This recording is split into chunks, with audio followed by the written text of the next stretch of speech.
그램 누구 의심해요? 집에 어머님밖에 없었는데 돈봉투가 날개가 달려서 날아갔겠어요? 솔직히 말씀하세요. 어머님이 돈 가져갔죠. 돈 어디다 숨겨서요? 새벽 5시 반.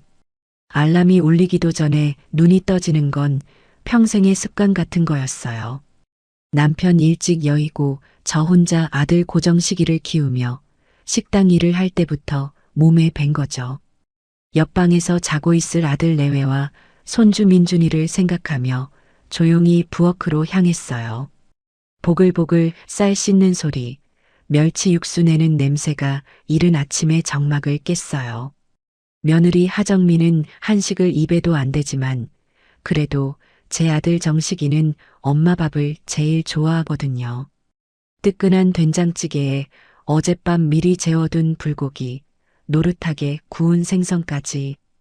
이 정도는 차려야 아침 밥상 같다고 생각했어요. 1시간쯤 지났을까요?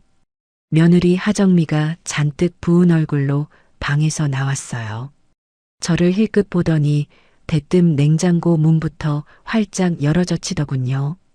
아우, 어머님. 제가 아침부터 고기 냄새 피우지 말라고 말씀드리지 않았어요? 속 울렁거려 죽겠네. 그래도 정식이가 불고기 좋아하잖니. 너도 한 숟갈 떠. 아침은 든든하게 먹어야지. 됐어요. 저 이런 거 안 먹는 거 아시잖아요. 입맛 떨어지게. 하정미는 찬물만 벌컥벌컥 들이켜더니 식탁 의자에 앉아 스마트폰만 들여다봤어요. 제가 정성껏 차린 반찬들은 거들떠보지도 않았죠. 어머님, 왜? 이 반찬들 다 돈 낭비 아니에요? 어차피 저녁 되면 다 버릴 거면서 맨날 똑같은 거 만드시느라 장 보는 돈도 만만치 않겠어요. 순간 손에 들고 있던 국자가 부르르 떨렸어요. 하지만 저는 꾹 참았죠. 남는 게 뭐가 있어. 너희가 잘 먹으면 그만이지. 잘 먹긴 누가 잘 먹어요. 정식 씨나 좋아하지. 어머님, 차라리 그 돈으로 저 영양제나 사주세요. 어머님 밥 먹고 기운이 나는 게 아니라 매일 피곤해 죽겠어요. 피부도 푸석푸석하고 이게 말인지 방귀인지 제가 해준 밥 먹고 피곤하다는 며느리가 세상에 어디 있을까요? 그때 아들 정식이가 눈을 비비며 방에서 나왔어요. 어우, 냄새 좋다. 엄마, 오늘 불고기 했어? 그래. 얼른 씻고 와. 밥 먹게. 아들이 식탁에 앉자마자 하정미가 젓가락으로 반찬 그릇을 툭툭 치며 말했어요. 정식 씨, 당신은 이게 목구멍으로 넘어가? 아침부터 이렇게 기름진 걸 어떻게 먹어? 왜 그래? 맛있기만 한데. 엄마 솜씨가 어디가? 정식이는 제 눈치를 한번 보더니 얼른 밥을 입안에 우겨 넣었어요. 당신이나 많이 먹어요. 난 그냥 커피 마실래. 어머님, 그리고 저 가스레인지 좀 쓰지 마세요. 집안에 냄새 배잖아요. 인덕션 좋은 거 많던데 그걸로 바꿔요. 아셨죠? 하정미는 빈말이라도 잘 먹겠다는 말 한마디 없이 자기가 마실 커피물만 전기포트에 올리고는 다시 방으로 쏙 들어가 버렸어요. 덩그러니 남은 밥상머리에서 아들은 그저 밥그릇에 고개만 쳐박고 있었죠. 저 밥상 차리느라 쓴 돈이 다 제 주머니에서 나간다는 건 알기나 할까요? 그날 오후였어요. 정식이 월급날이었거든요.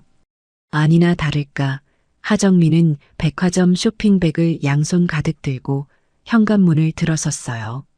누가 봐도 값비싸 보이는 주황색, 파란색 쇼핑백들이었죠. 아가, 그건 다 뭐니? 또 뭘 그렇게 많이 샀어? 아, 이거요? 다 민준이 거랑 제 거예요. 정식 씨는 양말 하나 사줬네요. 아니, 아들 월급날인 건 알지만 씀씀이가 너무 큰 거 아니니? 그걸 다 어디다 쓰려고. 제가 한마디 하자 하정미는 들고 있던 쇼핑백을 소파에 거칠게 내려놓으며 저를 쏘아봤어요. 어머님이야말로 돈도 안 버시면서 집에 그냥 계시잖아요. 제가 이 집 살림 관리하느라 얼마나 힘든지 아세요?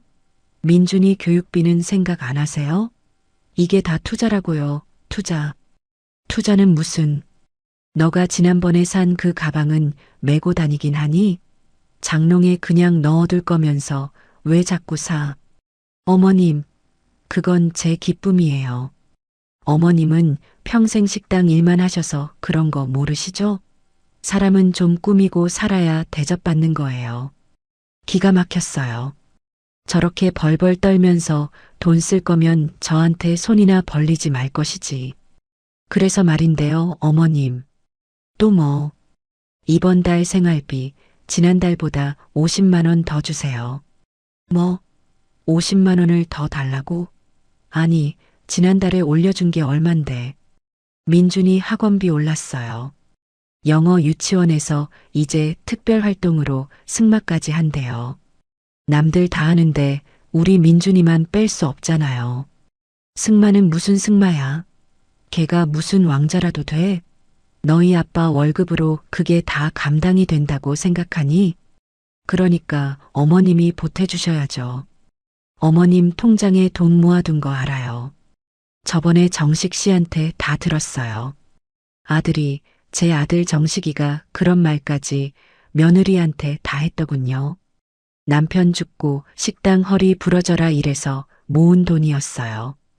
이 아파트 살 때 대출금 갚고 남은 제 마지막 남은 노후 자금이었죠.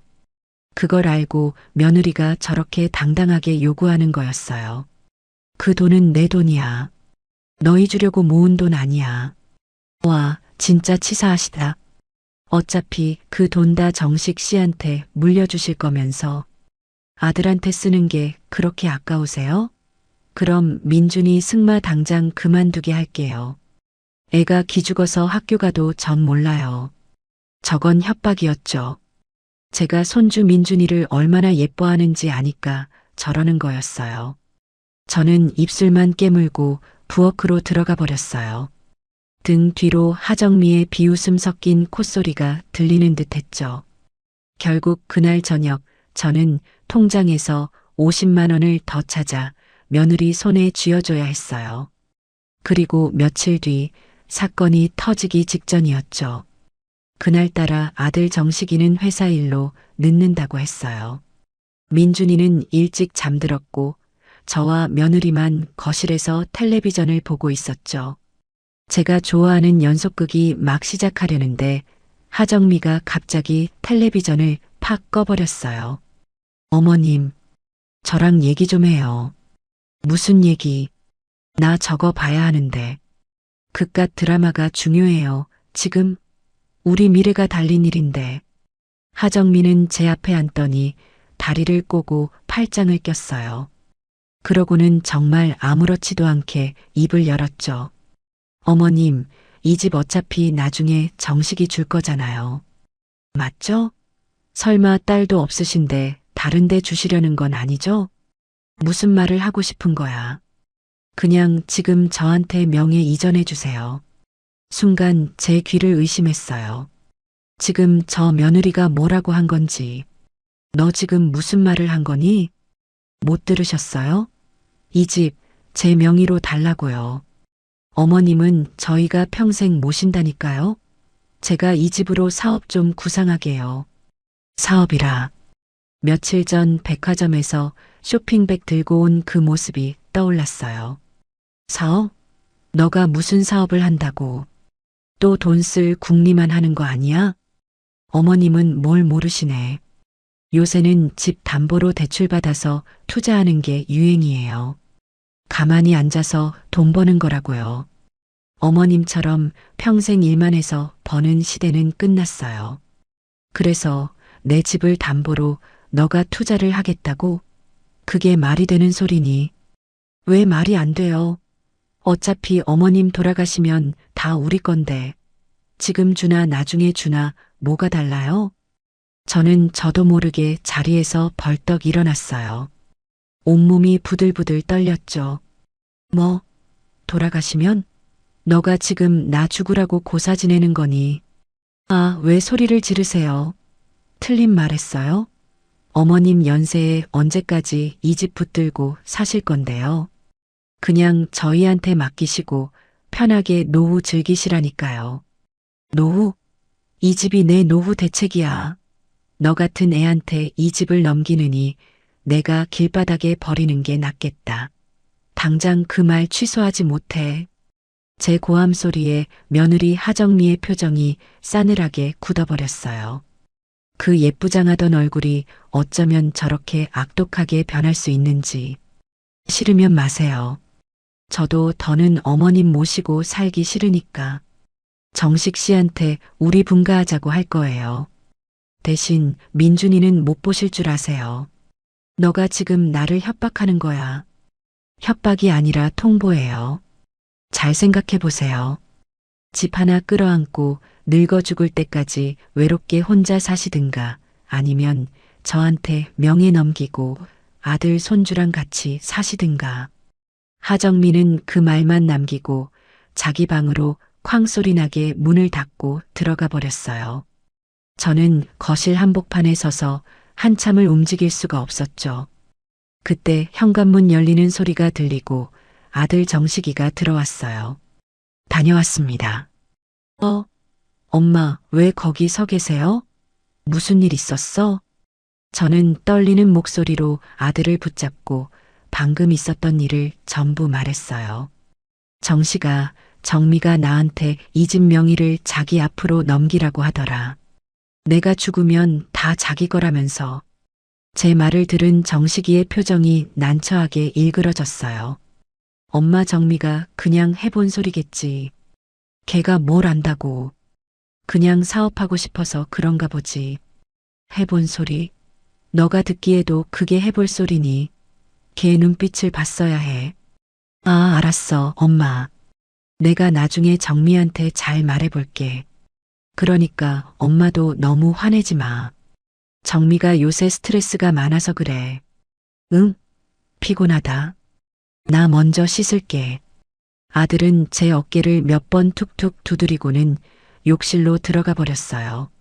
제 편을 들어주기는커녕 오히려 며느리를 감싸는 저 태도에 저는 다리에 힘이 풀려 그 자리에 주저앉고 말았죠. 그날 밤 저는 결심했어요. 내 재산은, 내 집은 나 스스로 지켜야 한다고요.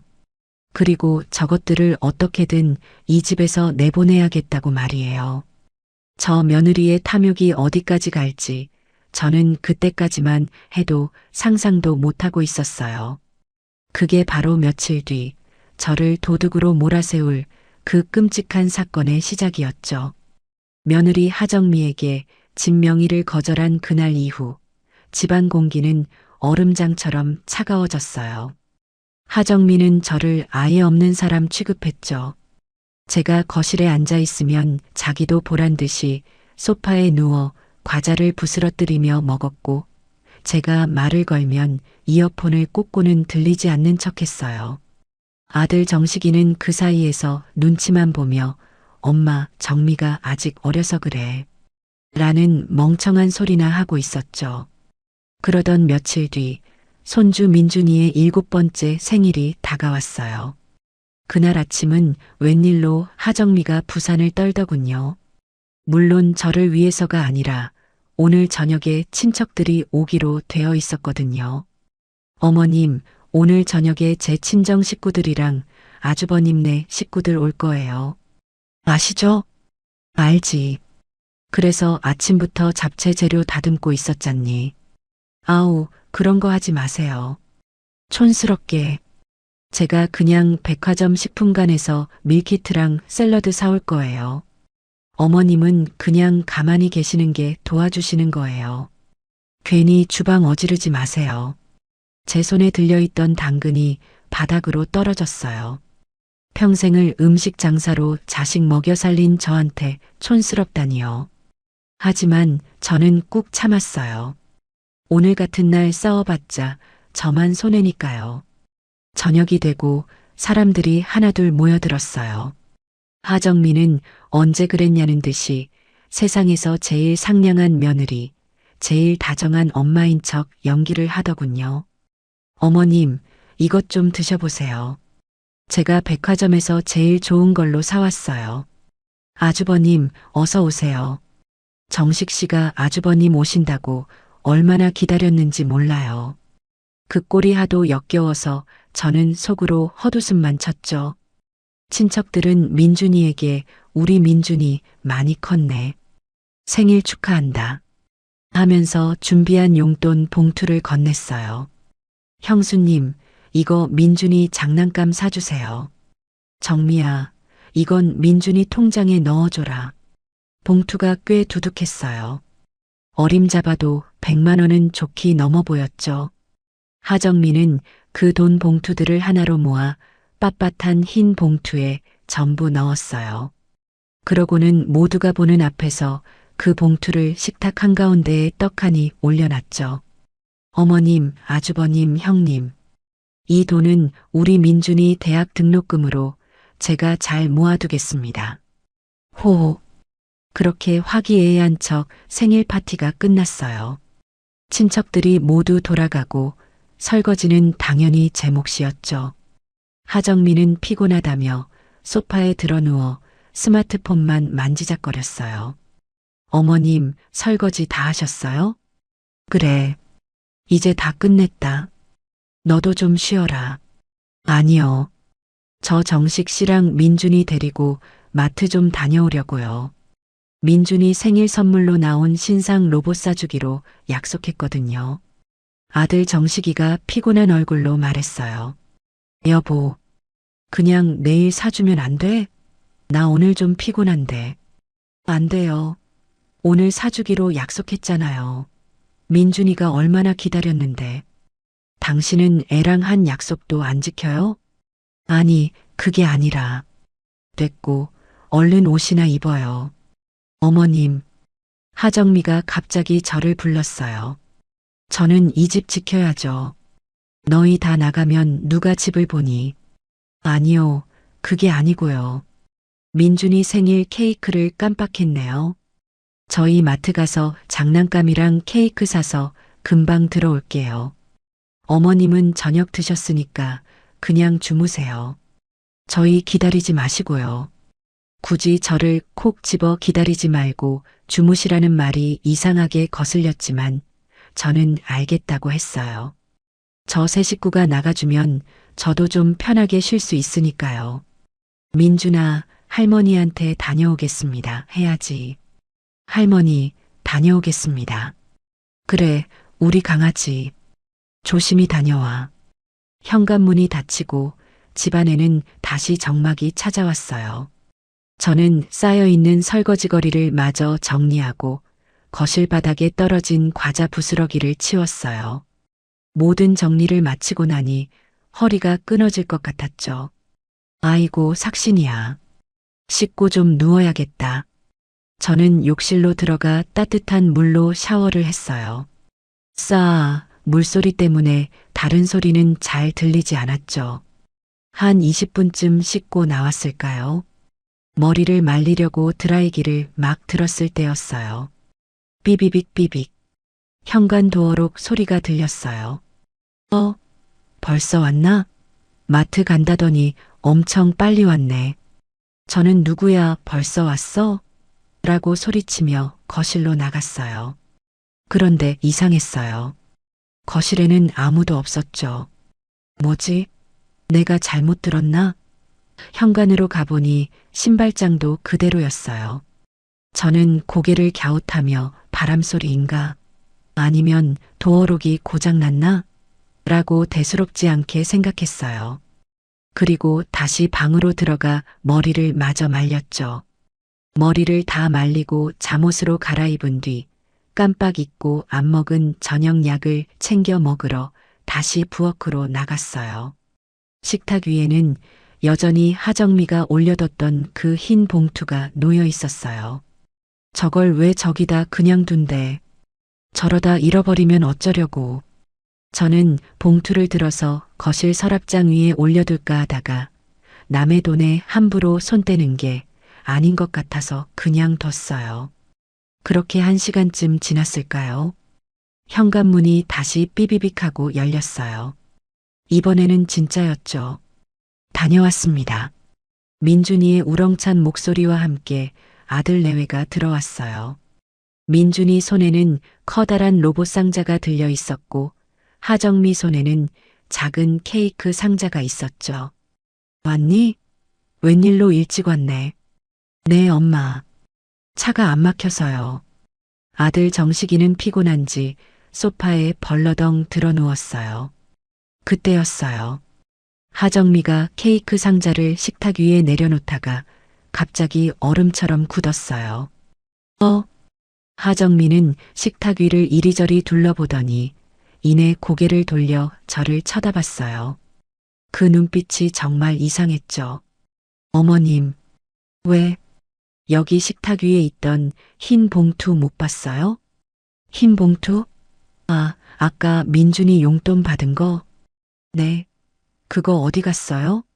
어머님이 어디다 치우셨어요? 난 안 만졌는데. 아까 거기 그대로 있던데. 제 말이 끝나자마자 하정미가 갑자기 돌고래 같은 비명을 질렀어요. 없어졌어요. 없어졌다고요. 어머님, 돈 봉투 어디 갔어요? 저도 깜짝 놀라서 식탁으로 달려갔어요. 정말이었어요. 제가 아까 약 먹을 때만 해도 분명히 그 자리에 있던 흰 봉투가 감쪽같이 사라진 거였죠. 이상하다 아까까지만 해도 분명히 있었는데. 너희 나가고 아무도 안 왔는데. 아무도 안 오긴 누가 안 와요. 집에 어머님 혼자 계셨잖아요. 하정미가 저를 노려보며 소리쳤어요. 그 눈빛은 단순한 의심이 아니었어요. 확신이었죠. 너 지금 무슨 말을 하는 거야? 설마 나를 의심하는 거니? 그럼 누굴 의심해요? 집에 어머님밖에 없었는데 돈 봉투가 날개가 달려서 날아갔겠어요? 어머님, 솔직히 말씀하세요. 어머님이 돈 가져갔죠. 뭐라고? 이해가 지금 미쳤나? 내가 그 돈을 왜 가져가? 왜 가져가긴요? 돈 필요하시잖아요. 저번에 저한테 50만 원 더 달라고 하셨다가 제가 안 된다고 하니까 그것 때문에 그러신 거예요? 아니면 어디 빚이라도 지셨어요? 하정미는 저번에 제가 생활비를 더 달라고 했던 일까지 끌어들여 저를 몰아세웠어요. 하정미, 너가 말을 어떻게 그렇게 하니? 저는 너무 억울하고 기가 막혀서 아들을 쳐다봤어요. 저의 유일한 피부치, 제 아들 정식이를요. 정식이가 이 말도 안 되는 상황을 정리해 줄 거라고 믿었어요. 정식아, 너가 좀 말해봐. 너의 마누라가 지금 나를 도둑으로 몰고 있잖니. 엄마가 그런 사람 아니라는 거 너가 제일 잘 알잖아.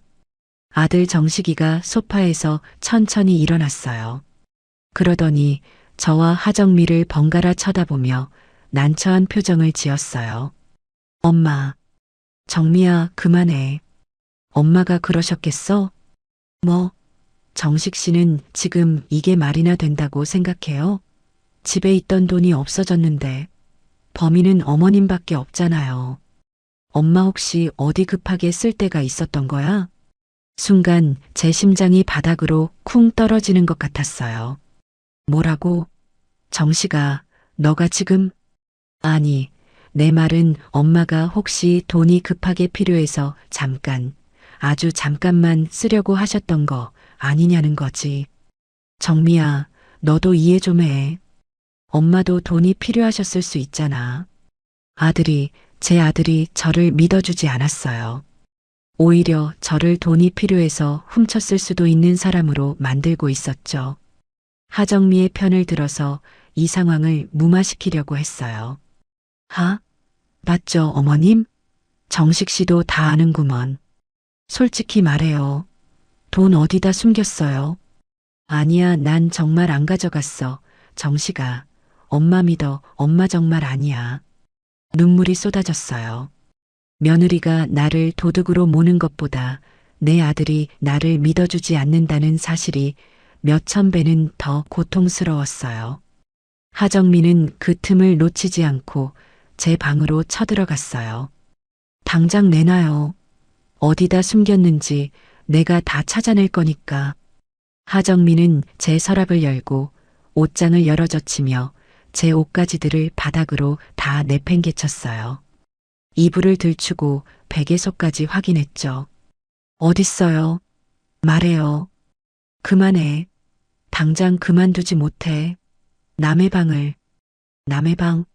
이 집이 어머님 거예요? 어머님이 돈 훔쳐놓고 지금 큰 소리예요?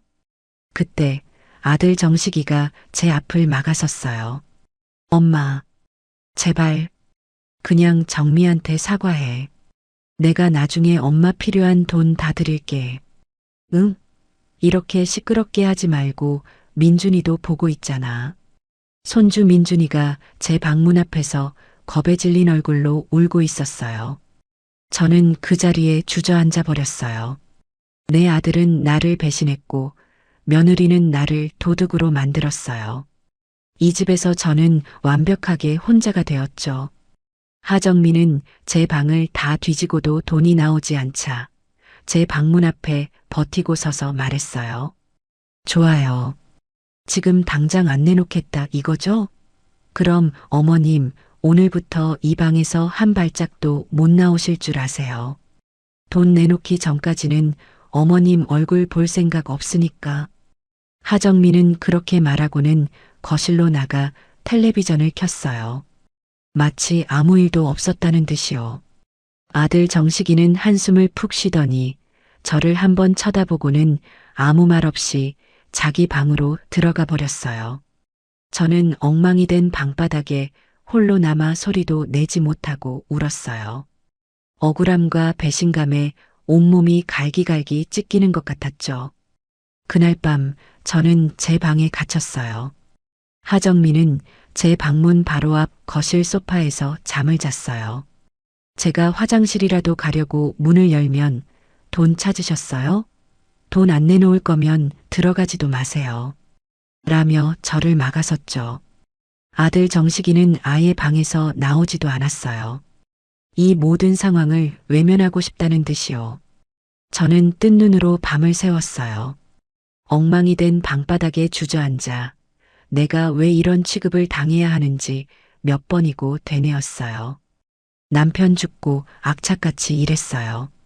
식당 주방에서 뜨거운 불 앞에 서서 화상 입어가며 돈 벌었고 그렇게 번 돈으로 정식이 남들 부럽지 않게 대학까지 다 가르쳤죠. 결혼할 때도 이 집, 제 전 재산을 털어서 아들 내외 편하게 살라고 같이 들어온 거였어요. 그런데 돌아온 게 고작 이거였죠. 며느리에게는 돈 안 버는 늙은이 취급을 당하고 아들에게는 며느리보다 못한 존재가 되었어요. 정식아, 너가 어떻게 나한테 이럴 수 있어? 너가 어떻게 배신감에 치가 떨렸어요? 며느리 하정미에 대한 분노보다 아들 고정식에 대한 원망이 더 컸죠. 차라리 모르는 사람이었으면 이렇게까지 억울하지는 않았을 거예요. 새벽이 밝아오고 있었어요. 저는 퉁퉁 부은 눈으로 창밖만 바라봤죠. 이대로 당할 수는 없어. 내가 훔치지 않았다는 걸 증명해야 해. 어떻게든 증명해야 해. 하지만 방법이 없었어요. 집에 있던 사람은 저 하나뿐이었고 돈은 사라졌죠. 며느리가 꾸민 짓이라고는 꿈에도 생각 못했어요. 그저 내가 잠시 조는 사이에 누가 들어왔다 나갔나 하는 비현실적인 생각만 할 뿐이었죠. 그때였어요. 제 머릿속을 무언가가 번개처럼 스치고 지나갔어요. CCTV. 맞아요. CCTV였어요. 한 달 전쯤이었죠. 제가 베란다에 뒀던 남편이 생전에 유일하게 사준 낡은 괴종시계가 있었어요. 그걸 며느리 하정미가 저한테 말 한마디 없이 집안 분위기 망친다라며 고물상에 팔아버린 일이 있었죠. 그때 제가 일주일 내내 울면서 며느리한테 따졌지만 며느리는 그깟 고물이 뭐가 중요하냐라며 오히려 저한테 유난 떤다고 화를 냈어요. 그 일 이후로 저는 며느리가 무서워졌어요.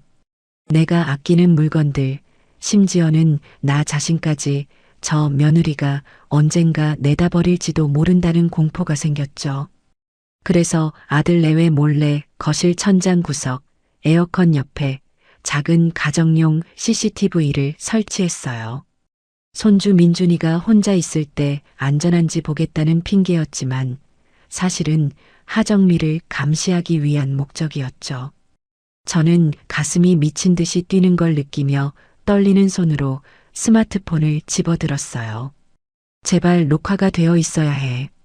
스마트폰 배경화면에 숨겨져 있던 CCTV 앱을 실행했어요. 다행히 와이파이는 연결되어 있었죠.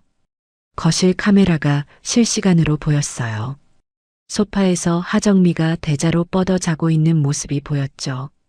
저는 떨리는 손가락으로 녹화 영상 보기를 눌렀어요.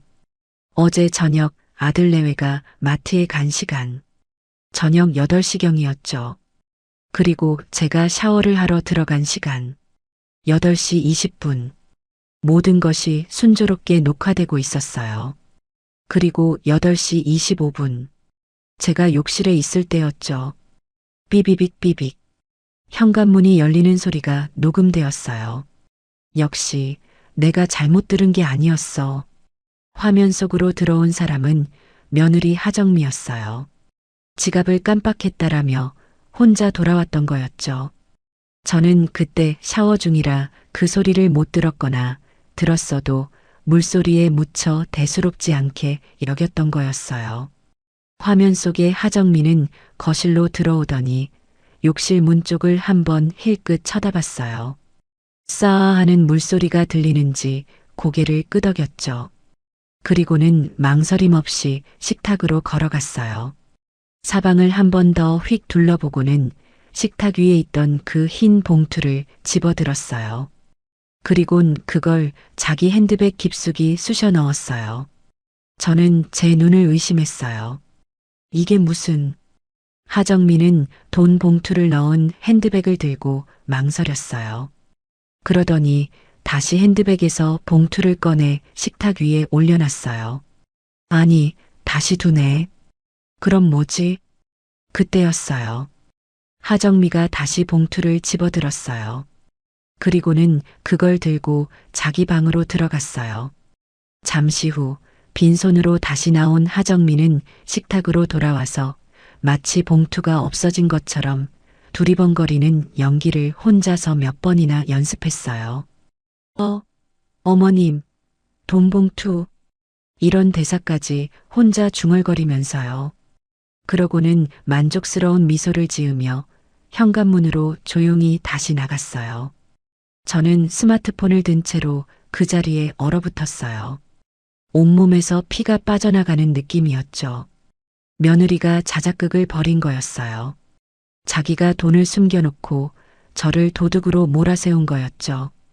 왜? 이유는 하나밖에 없었어요. 진명이.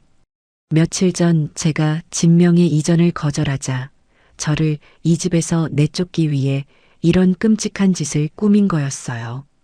저를 도둑으로 만들어서 아들 정식이가 제게서 등을 돌리게 만들려고요.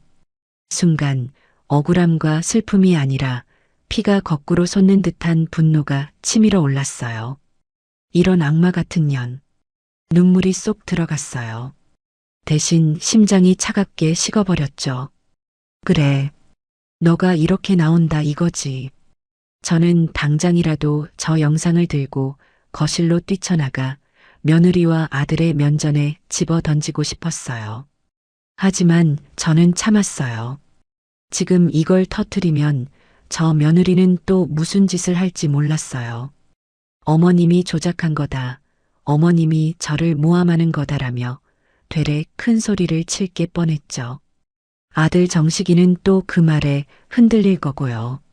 증거가, 확실한 증거가 필요해. 스마트폰 앱에 있는 영상은 언제든 삭제될 수 있었어요. 저는 이 영상을 하드카피로 실물로 가지고 있어야 했어요. 저는 숨을 죽이고 하정미가 깨기만을 기다렸어요. 아니, 하정미가 집을 비우기만을 기다렸죠. 아침 8시가 되자 하정미가 일어났어요. 저를 감시하느라 소파에서 자서 그런지 찌뿌둥한 얼굴로 제 방문을 힐끗 보더군요. 어머님, 아직도 돈 안 내놓으셨어요? 쯧쯧. 그러게 왜 그런 짓을 하셔가지고. 그러고는 아들 정식이와 손주 민준이를 깨워 아침을 차렸어요. 물론 제 밥은 없었죠. 오전 9시 하정미가 민준이를 유치원에 데려다 준다며 집을 나갔어요. 아들 정식이는 어제 저녁부터 회사에 급한 일이 생겼다며 아직 귀가하지 않았죠. 지금이었어요. 저는 방에서 뛰쳐나와 거실에 있는 컴퓨터를 켰어요. 손이 덜덜 떨려서 암호가 자꾸 틀렸죠. 진정해. 김영순. 진정해. 로그인을 하고 CCTV 앱의 PC 버전을 실행했어요. 어젯밤 그 시간대의 영상을 찾아 다운로드 버튼을 눌렀어요. 1분, 2분. 파일이 다운로드되는 그 시간이 마치 100년처럼 느껴졌어요. 띠링. 다운로드가 완료되었어요. 저는 서랍에서 몰래 숨겨두었던 USB 하나를 꺼내 컴퓨터에 꽂았어요. 그리고 그 영상 파일을 USB로 복사했죠. 복사가 완료된 것을 확인하고 컴퓨터에 남아있던 원본 파일과 다운로드 기록을 완벽하게 삭제했어요. 혹시 몰라 휴지통 비우기까지 했죠. 저는 그 USB를 손에 꽉 쥐었어요. 이게 제 무기였고 저 악마 같은 며느리의 숨통을 끊어놓을 칼이었어요. 저는 그 USB를 제 속옷 깊숙한 곳, 아무도 찾지 못할 곳에 숨겼어요. 그리고 다시 제 방으로 돌아왔죠. 이제부터는 연기 시작이었어요. 저는 문을 열고 거실로 나갔어요. 마침 유치원에서 돌아온 하정미가 저를 보고 눈을 흘겼죠. 왜 나오셨어요? 돈 찾았어요? 저는 하정미 앞에 무릎을 꿇었어요. 아가, 내가 잘못했다. 뭐라고요? 내가 정말 미쳤었나 보다.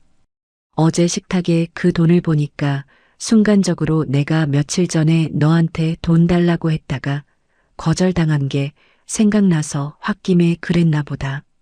하정미의 얼굴에 승리의 미소가 번지는 게 보였어요. 그럴 줄 알았어요. 역시 어머님이 가져간 거 맞죠? 그래서 돈은 어디 있어요? 그게 내가 너무 무서워서 아파트 화단에다가 어젯밤에 몰래 숨겨놨는데 아침에 가보니까 없어졌더라. 누가 가져갔나 봐. 정말이야. 아가, 나 좀 믿어줘. 저는 돈은 없지만 죄는 인정하는 방식을 택했어요. 하정미는 제 말을 듣더니 어이가 없다는 듯이 웃었어요. 뭐요? 화단에 숨겼는데 없어졌다고요? 지금 저랑 장난해요. 그 돈이 얼만데? 정말이야, 내가 무슨 돈이 있겠니? 내가 다 물어줄게. 아니, 내가 평생 너희 집에서 종처럼 일하면서 갚을게. 제발 정식이한테만 말하지 말아줘. 응? 제 연기에 하정미는 완벽하게 속아 넘어갔어요. 종처럼 일해요? 어차피 지금까지도 그러셨잖아요. 좋아요. 그럼 앞으로 생활비 한 푼도 못 받는 줄 아세요. 그리고 이 집 청소, 빨래, 밥, 민준이 등하원까지 다 어머님이 하세요. 어디서 도둑질을 해놓고. 알겠다, 알겠어. 뭐든지 다 할게. 저는 바닥에 엎드려 빌었어요. 하정미는 저를 벌레 보듯 쳐다보더니 재수없어라는 말을 남기고 방으로 휙 들어가 버렸죠. 저는 천천히 일어났어요. 무릎이 아팠지만 그것보다 더 차가운 복수심이 제 심장을 뛰게 했어요. 그래, 하정미. 마음껏 웃어도, 마음껏 나를 부려먹어. 너가 지금 나한테 하는 모든 짓 내가 수백 배로 돌려줄 테니까. 너희가 발붙이고 있는 이 집에서 내가 너희를 어떻게 내쫓는지 똑똑히 보게 될 거야. 그날 이후 저는 그 집에서 도둑이자 죄인으로 살았어요. 며느리 하정미는 제 자백을 받아냈다는 사실에 아주 의기양양했죠. 저를 부려먹는 강도는 상상을 초월했어요. 어머님, 지금 소파에서 뭐 하세요? 걸레질 안 해요? 저기 구석에 먼지 쌓인 거 안 보여요? 어머님, 민준이 돌아올 시간 다 됐는데 간식도 준비 안 하셨어요? 늙어서 돈이나 훔치고 이젠 애 간식 하나 못 챙기세요? 저는 아무 대꾸도 하지 않고 묵묵히 일했어요. 하정민은 제가 순순히 따르자 더 기고만장해졌죠. 가장 비참했던 건 밥 먹는 시간이었어요. 도둑이랑은 겸상 안 해요. 하정민은 저를 식탁에 앉지도 못하게 했어요. 어머님은 그냥 부엌 바닥에서 드세요. 그것도 감지덕지한 줄 아시고요. 우리가 먹다 남긴 거 드릴 테니까. 아들 정식이가 퇴근하고 돌아와도 상황은 마찬가지였어요. 정식 씨, 어머님은 먼저 드셨대요. 우리는 우리끼리 먹어요. 이거 당신 좋아하는 갈비찜이에요. 정식이는 부엌 구석에서 찬밥에 물 말아 먹는 저를 힐끗 쳐다봤지만 그저 한숨만 한번 푹 쉴 뿐 아내를 말리지 않았어요. 아니, 말릴 생각이 없어 보였죠. 아들 녀석에게 저는 이미 며느리 돈을 훔친 부끄러운 엄마일 뿐이었어요. 하정미의 만행은 거기서 그치지 않았어요. 손주 민준이에게까지 저를 멀리하도록 시켰죠. 민준아, 할머니한테 가지 마. 할머니가 민준이 돈 훔쳐간 도둑이야. 할머니 말 들으면 민준이도 도둑 되는 거야. 알았지? 7살짜리 아이가 뭘 알겠어요. 엄마가 하는 말을 그대로 믿었죠. 제가 민준이를 보며 우리 강아지 오늘 유치원에서 뭐 했어? 라고 말을 걸면 민준이는 제 뒤로 숨거나 할머니 저리 가. 도둑이야. 라고 소리치며 울었어요. 그때마다 제 가슴은 갈기갈기 찢어졌지만 저는 이를 악물었어요. 조금만 참자. 김영순, 조금만 더 참으면 돼. 저는 밤마다 제 방에서 그 USB를 만지작거렸어요. 이게 제 유일한 희망이었죠. 며칠이 더 지났어요. 저는 하정미에게 거짓말을 했어요. 아가, 내가 너한테 훔친 돈을 갚아야 하는데 도저히 돈 나올 구멍이 없네. 혹시 내가 예전에 식당 일할 때 알던 동생한테라도 가서 10만 원이라도 꿔볼까 하는데 잠깐 나갔다 와도 될까? 하정미는 돈을 갚겠다는 말에 귀가 솔깃했는지 의심의 눈초리를 거두지 않으면서도 고개를 끄덕였어요. 좋아요. 대신 2시간 안에 돌아오세요. 괜히 어디로 튈 생각 마시고요. 어머님 주민등록증은 제가 가지고 있을게요. 알겠다. 고맙다, 아가. 저는 낡은 외투를 걸치고 집을 나섰어요. 하지만 제가 향한 곳은 친구 집이 아니었죠. 동네에서 가장 크고 입이 무겁기로 소문난 부동산이었어요. 부동산 사장이 저를 보더니 반갑게 인사했어요. 어이구, 사모님. 웬일이세요? 그 집에서 평생 사실 것처럼 하시더니. 사장님, 저 급하게 집 좀 내놓으려고요. 네, 집을요? 그 좋은 로열층을 왜요? 무슨 일 있으세요? 묻지 마시고 이 집 가장 빨리 팔아주세요. 가장 빨리요? 아무리 빨라도 1~2달은 걸릴 텐데요. 아니요. 일주일이요. 일주일 안에 팔아주세요. 시세보다 5천만 원 아니 1억 싸게 내놓을게요. 제 말에 부동산 사장이 눈이 동그래졌어요. 1억이나 싸게요? 사모님, 진짜 무슨 일 있으신 거죠? 그러지 마시고. 사장님, 저 지금 돈이 급해서 그래요. 대신 조건이 있어요. 조건이요? 절대 조용히 진행해야 해요. 우리 아들 며느리 아무도 모르게 해야 해요. 그리고 계약하는 날, 잔금 치르는 날, 전부 저한테만 연락 주셔야 해요.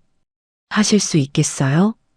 부동산 사장은 제 비장한 표정을 보더니 무언가 큰일이 있다는 걸 직감한 듯 했어요. 알겠습니다, 사모님. 집안 사정은 모르겠지만 시세보다 1억이나 싸면 일주일이 아니라 3일 안에도 팔 수 있어요. 현금 부자들 줄 섰죠. 저만 믿으세요. 고맙습니다. 그럼 저는 이만 가볼게요. 연락 기다리겠습니다. 저는 부동산을 나와 약속한 2시간을 채우기 위해 공원 벤치에 앉아 있었어요. 이제 주사위는 던져졌어. 집에 돌아가면 또 어떤 모욕이 저를 기다리고 있을까요? 하지만 이젠 두렵지 않았어요. 끝이 보였으니까요. 집에 돌아오자마자 하정미가 저를 닥달했어요. 돈은요? 돈 구해 오셨어요? 10만 원이라도 가져왔어요? 아니, 그 동생이 지금은 돈이 없다고 하네. 미안하다. 내가 내일은 다른 데 알아볼게. A씨, 재수없게. 그럼 그렇지. 돈도 못 구하면서 나가긴 왜 나가요. 당장 가서 저녁이나 차려요. 그날 밤이었어요. 아들 정식이가 퇴근하고 돌아왔는데 표정이 아주 심각했어요. 하정미가 그새 또 무슨 말을 했는지 저를 보자마자 제 방으로 끌고 들어갔죠. 엄마, 왜 정식아? 엄마, 나 진짜 힘들어 죽겠어. 엄마가 그 돈 훔친 거 나도 알아. 정미가 다 말해줬어. 화단에 숨겼다가 잃어버렸다면서. 저는 아무 말도 하지 않았어요. 엄마, 도대체 왜 그랬어? 내가 돈 필요하면 말하라고 했잖아. 왜 그런 식으로? 엄마 때문에 내가 회사에서도 일이 손에 안 잡혀. 집에 오면 정미는 정미대로 날리고. 나 정말 이혼이라도 하고 싶어. 그래서 나보고 어쩌라고. 엄마, 정식이가 제 손을 잡았어요. 그냥 정미한테 정식으로 사과 한 번만 제대로 하면 안 될까? 사과? 응. 엄마가 잘못했다고, 다시는 안 그러겠다고. 무릎 꿇고 빌어. 그럼 정미도 마음 좀 풀릴 거야. 내가 옆에서 거들게. 응? 우리 그냥 이렇게 시끄럽게 살지 말자. 나 중간에서 너무 힘들어, 엄마. 저는 제 손을 잡은 아들의 손을 쳐다봤어요. 어릴 적 그토록 곱고 작았던 아들의 손이 지금은 저를 지옥으로 밀어넣고 있었죠. 그래, 너는 끝까지 내 아들이 아니었구나. 저는 아들에 대한 마지막 미련, 마지막 정까지 그 순간 깨끗하게 잘라냈어요. 저는 아들을 보며 희미하게 웃었어요. 알겠다. 정식아. 정말 엄마? 그래. 너가 그렇게 힘들다는데 엄마가 해줘야지. 내가 이 일 곧 끝낼게. 너희 힘들지 않게 내가 다 끝낼게. 아들 정식이는 제 말을 사과하겠다는 뜻으로 알아들었는지 그제야 환하게 웃었어요. 고마워, 엄마. 역시 우리 엄마야. 내가 정미한테도 잘 말해둘게. 아들은 룰루랄라 방을 나갔어요. 저는 그 뒷모습을 보며 속으로 말했죠. 그래, 내가 끝내줄게. 너희가 이 집에서 누리는 이 가짜는 행복. 내가 아주 뿌리째 뽑아서 끝내줄게. 그리고 바로 다음 날 아침이었어요.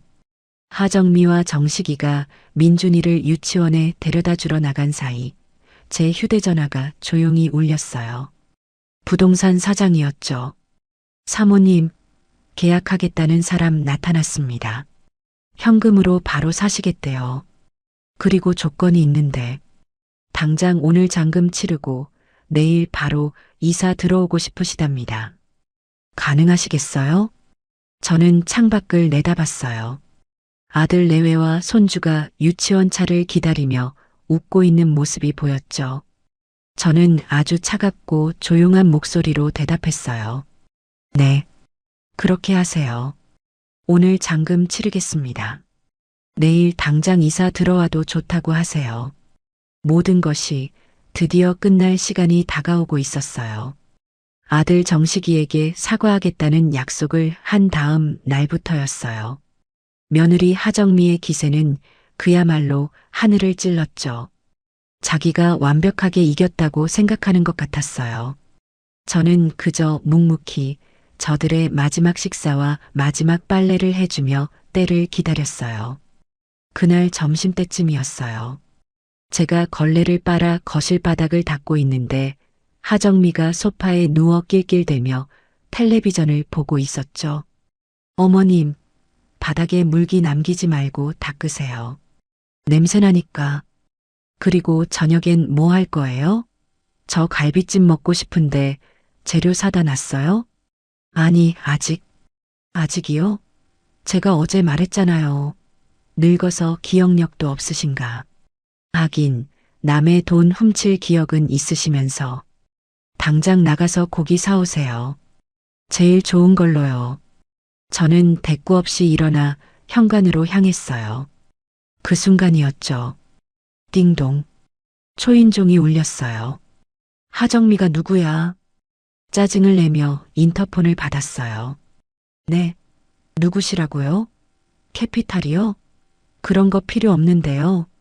그런데 화면 속의 남자가 무어라 말했는지 하정미의 얼굴이 새하얗게 질렸어요.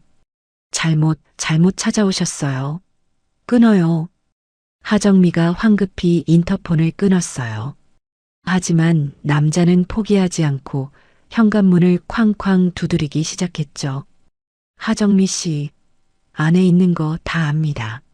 문 여세요. 오늘까지 갚기로 한 돈 안 내놓으면 어떻게 되는지 아시죠? 어머님, 뭐해요? 저 사람 못 들어오게 해요. 빨리. 하정미가 저를 방패막이 삼아 제 등 뒤로 숨었어요. 문 밖의 남자는 거의 문을 부술 것처럼 윽박질렀어요. 하정미 씨, 이 집 당신 집도 아니라며 남의 집에 얹혀 살면서 무슨 빚을 이렇게 져. 당장 안 나오면 내가 이 집 주인한테 다 말할 거야. 그때 하정미가 공포에 질린 목소리로 저에게 매달렸어요. 어머님, 제발 저 사람 좀 보내주세요. 네. 어머님이 돈 없다고 잘못 찾아왔다고 해주세요. 네. 저는 제 팔을 붙잡은 하정미의 손을 차갑게 쳐다봤어요. 어제까지만 해도 저를 벌레 보듯 하던 그 손이었죠. 저는 현관문 쪽으로 다가가 인터폰 수화기를 들었어요. 누구신데 이래요?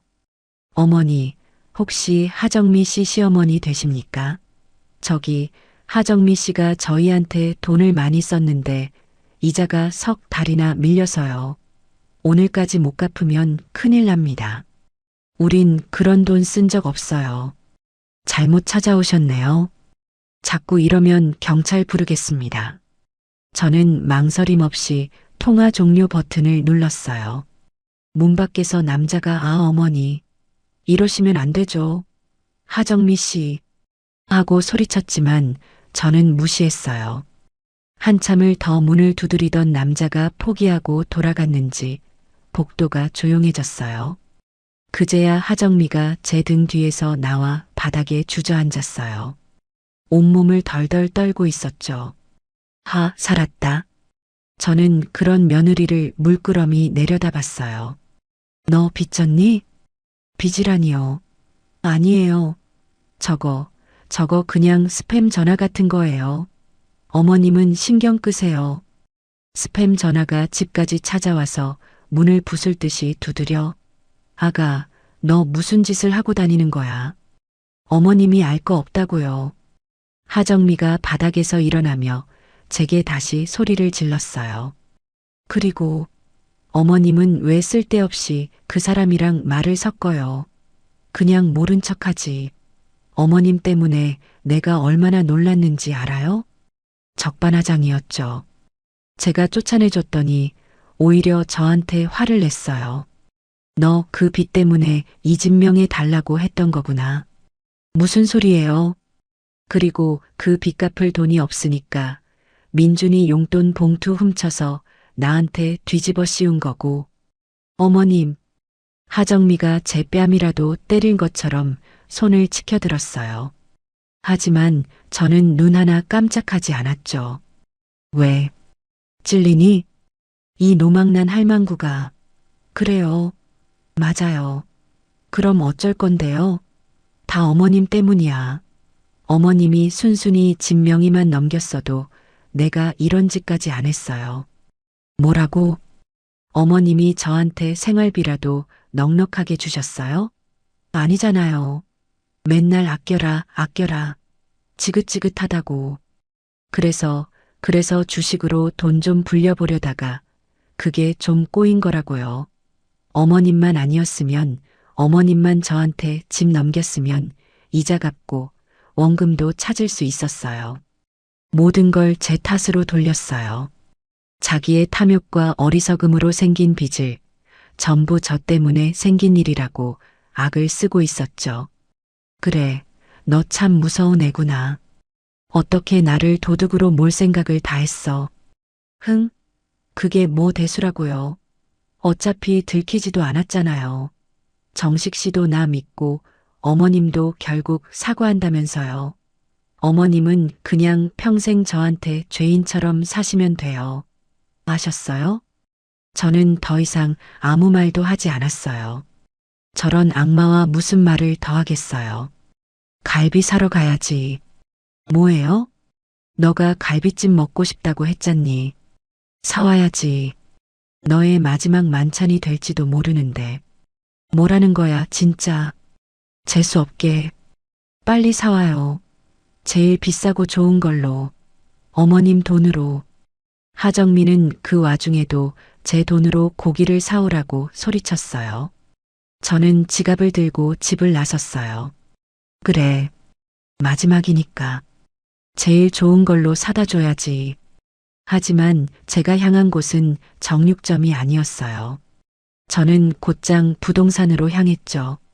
그 사채업자가 다시 오기 전에 모든 걸 끝내야 했어요. 부동산 사장이 저를 보더니 무슨 일 있으셨냐고 물었어요. 제 안색이 말이 아니었거든요. 사장님, 저 오늘 당장 계약할 수 있는 사람 찾아봐 주세요. 시세보다 2억 싸게 내놓을게요. 네, 2억이요? 사모님, 그건 정말 파격적인데요. 제발요. 오늘 바로 돈 입금해 줄 수 있는 사람으로요. 저 정말 급해요. 사장님. 제 절박한 모습에 사장님이 어딘가로 급하게 전화를 걸기 시작했어요. 네, 박 사장님. 지금 금매로 나온 게 있는데 현금 바로 되시죠? 네. 로열층입니다. 지금 바로 오시라고요? 알겠습니다. 전화를 끊은 사장이 저를 봤어요. 사모님, 30분 안에 매수자 온답니다. 여기서 기다리시죠. 저는 초조하게 소파에 앉아 30분을 기다렸어요. 문이 열리고 인상 좋아 보이는 중년 부부가 들어왔죠. 집은 볼 것도 없습니다. 그 가격이면 저희가 그냥 삽니다. 일은 그렇게 순식간에 진행되었어요. 그들은 그 자리에서 바로 제 통장으로 계약금을 쌌어요. 잔금은 저희도 지금 현금이 다 묶여 있어서 내일 오전에 바로 처리해 드릴게요. 괜찮으시죠? 네, 괜찮습니다. 대신 저희도 급해서 내일 잔금 치르자마자 바로 이사 들어와야 합니다. 짐은 다 빼실 수 있으시죠? 제 짐은 가방 하나면 됩니다. 네. 네. 그러시군요. 알겠습니다. 그럼 내일 오전 10시에 여기서 다시 뵙죠. 모든 게 꿈처럼 지나갔어요. 저는 계약서를 품에 안고 부동산을 나왔어요. 내일 오전 10시. 저는 정육점에 들러 정말로 제일 비싼 한우갈비를 샀어요. 집에 돌아오니 하정미가 텔레비전을 보며 손톱을 다듬고 있었죠. 왜 이렇게 늦게 왔어요? 고기는 사왔어요? 그래. 여기. 어디 봐. 어우, 기름기 낀 것 좀 봐. 이걸 누구 먹이라고 사왔어요? 역시 도둑질하던 손이라 보는 눈도 없네. 됐어요. 그냥 저리 치워요. 저녁 굶을래. 하정미는 제가 사온 비싼 갈비를 싱크대에 던져버렸어요. 저는 아무 말 없이 그걸 주워 담아 냉장고에 넣었어요. 그래. 너는 이 갈비찜 먹을 자격도 없지. 그날 밤 아들 정식이가 돌아왔어요. 엄마, 내일 알지? 정미한테 꼭 사과해야 해. 정식아. 왜 엄마? 너는 엄마 믿니? 엄마, 그 얘기 또 해? 내가 엄마가 돈 훔친 거 안다고 했잖아. 정미가 다 봤다는데, 아니, 정미가 아니라도 엄마가 자백했잖아. 화단에 숨겼다가 잃어버렸다고. 저는 아무 말도 하지 않았어요. 엄마, 나 정말 힘들어. 그냥 내일 사과 한 번만 해. 그럼 나도 엄마한테 더 잘할게. 정미도 엄마한테 함부로 못하게 할게. 응? 저는 아들 녀석의 그 멍청하고 이기적인 얼굴을 가만히 바라봤어요. 알겠다. 내일 꼭 끝낼게. 아들은 그제야 안심이라는 듯 웃었어요. 저는 제 방으로 들어와 내일 입고 나갈 가장 깨끗한 외투를 꺼내 옷걸이에 걸어두었어요. 다음 날 아침이 밝았어요. 결전의 날이었죠. 새벽같이 일어난 저는 제 인생에서 마지막으로 그 집에 밥을 지었어요. 며느리 하정미가 깨기 전에 몰래 집을 빠져나가야 했죠. 그런데 제가 옷을 챙겨 입고 현관으로 향하는 순간 하정미가 방문을 열고 나왔어요. 밤새 사채업자 생각에 잠을 설쳤는지 눈이 퀭했어요. 어머님, 이 새벽에 어딜 또 나가시려고요? 바람 좀 쐬러 그런다. 됐네요. 어디 못 가요. 오늘 저한테 무릎 꿇고 사과하기로 했잖아요. 정식 씨 출근하면 바로 시작할 거니까 얌전히 소파에 앉아 계세요. 어디 도망갈 생각 마시고요. 하정미가 제 앞을 떡하니 가로막았어요. 가슴이 덜컥 내려앉았죠. 10시까지 부동산에 가야 하는데. 아가, 나 정말 잠깐이야. 금방 돌아올게. 정식이 출근하기 전에 올게. 안 된다니까요. 어머님이 이 집에서 뭐라도 하나 더 들고 튀면 어떡해요? 제가 어머님을 뭘 믿고요. 하정미가 제 가방을 뺏으려고 손을 뻗었어요. 그때였어요. 하정미, 너 지금 이게 무슨 짓이야? 아들 정식이가 방에서 나왔어요. 어제 제가 한 약속 때문에 제 편을 들어줄 준비가 되어 있었죠. 정식 씨? 왜 소리를 질러요?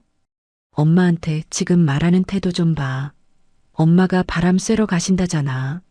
그리고 내가 어제 말했지. 엄마가 오늘 너한테 사과하기로 했다고. 엄마가 이렇게까지 나오시는데 너가 왜 길길이 날뛰어? 하정미는 분하다는 듯 입술을 깨물었어요. 그래도 저 어머님 못 믿겠단 말이에요. 됐어. 내가 엄마 믿어. 엄마, 다녀오세요. 정미 말 신경 쓰지 마시고요. 대신 10시 전에는 꼭 들어오셔야 해요.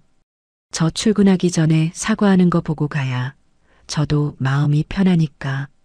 저는 아들 녀석의 그 멍청한 배려 덕분에 겨우 집을 빠져나올 수 있었어요. 10시 전? 아니, 난 다시는 이 집에 돌아오지 않을 거란다. 저는 차가운 아침 공기를 마시며 부동산으로 향했어요. 제 가방 속에는 집문서와 인감도장, 그리고 그 USB가 들어 있었죠. 부동산 사무실에는 어제 만났던 중년 부부가 이미 와서 저를 기다리고 있었어요. 아이고, 사모님, 오셨군요. 저희는 어제 잠도 못 잤습니다. 이렇게 좋은 집을 사게 돼서요. 아닙니다. 제가 감사하죠. 저는 자리에 앉아 말없이 서류에 도장을 찍었어요. 어제 계약금을 제외한 나머지 잔금 수억 원이 제 통장으로 바로 입금되는 것을 문자로 확인했죠. 제 평생 모은 돈보다 더 큰 금액이었지만 이상하게 아무 감흥이 없었어요. 그저 끝났다는 생각뿐이었죠. 사모님, 아니, 김영순 선생님. 정말 감사드립니다.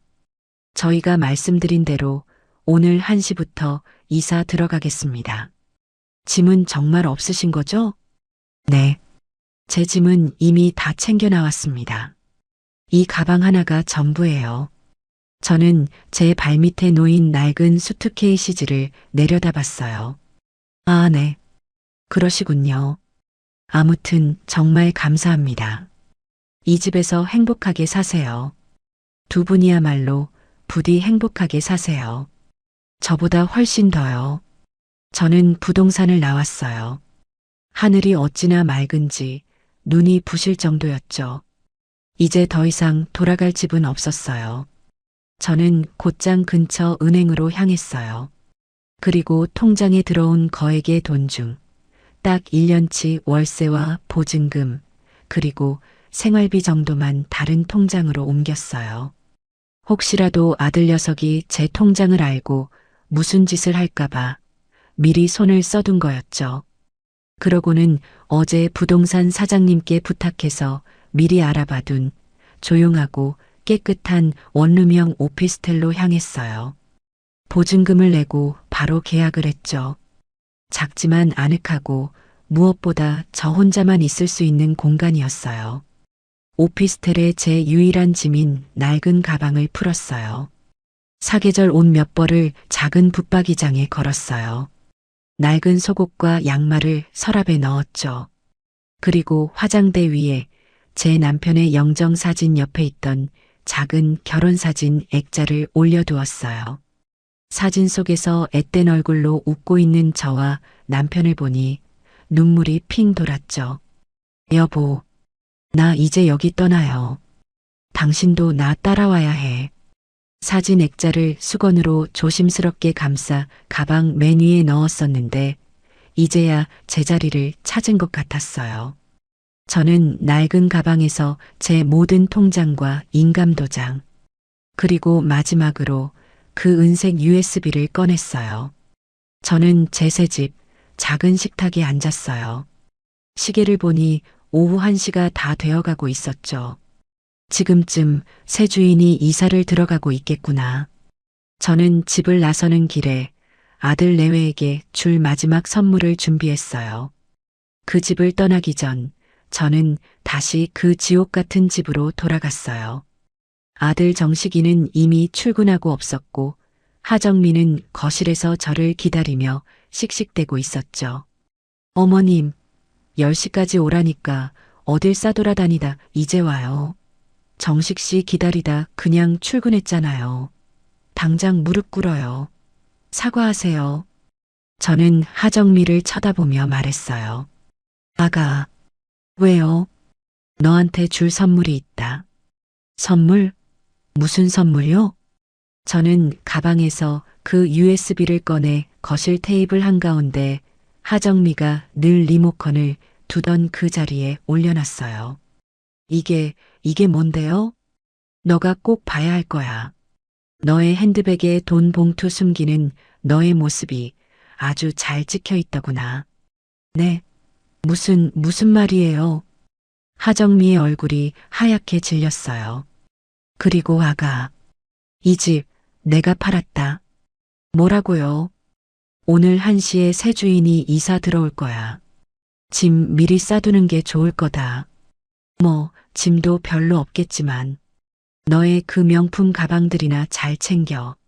어머님, 지금 무슨 말을 하시는 거예요?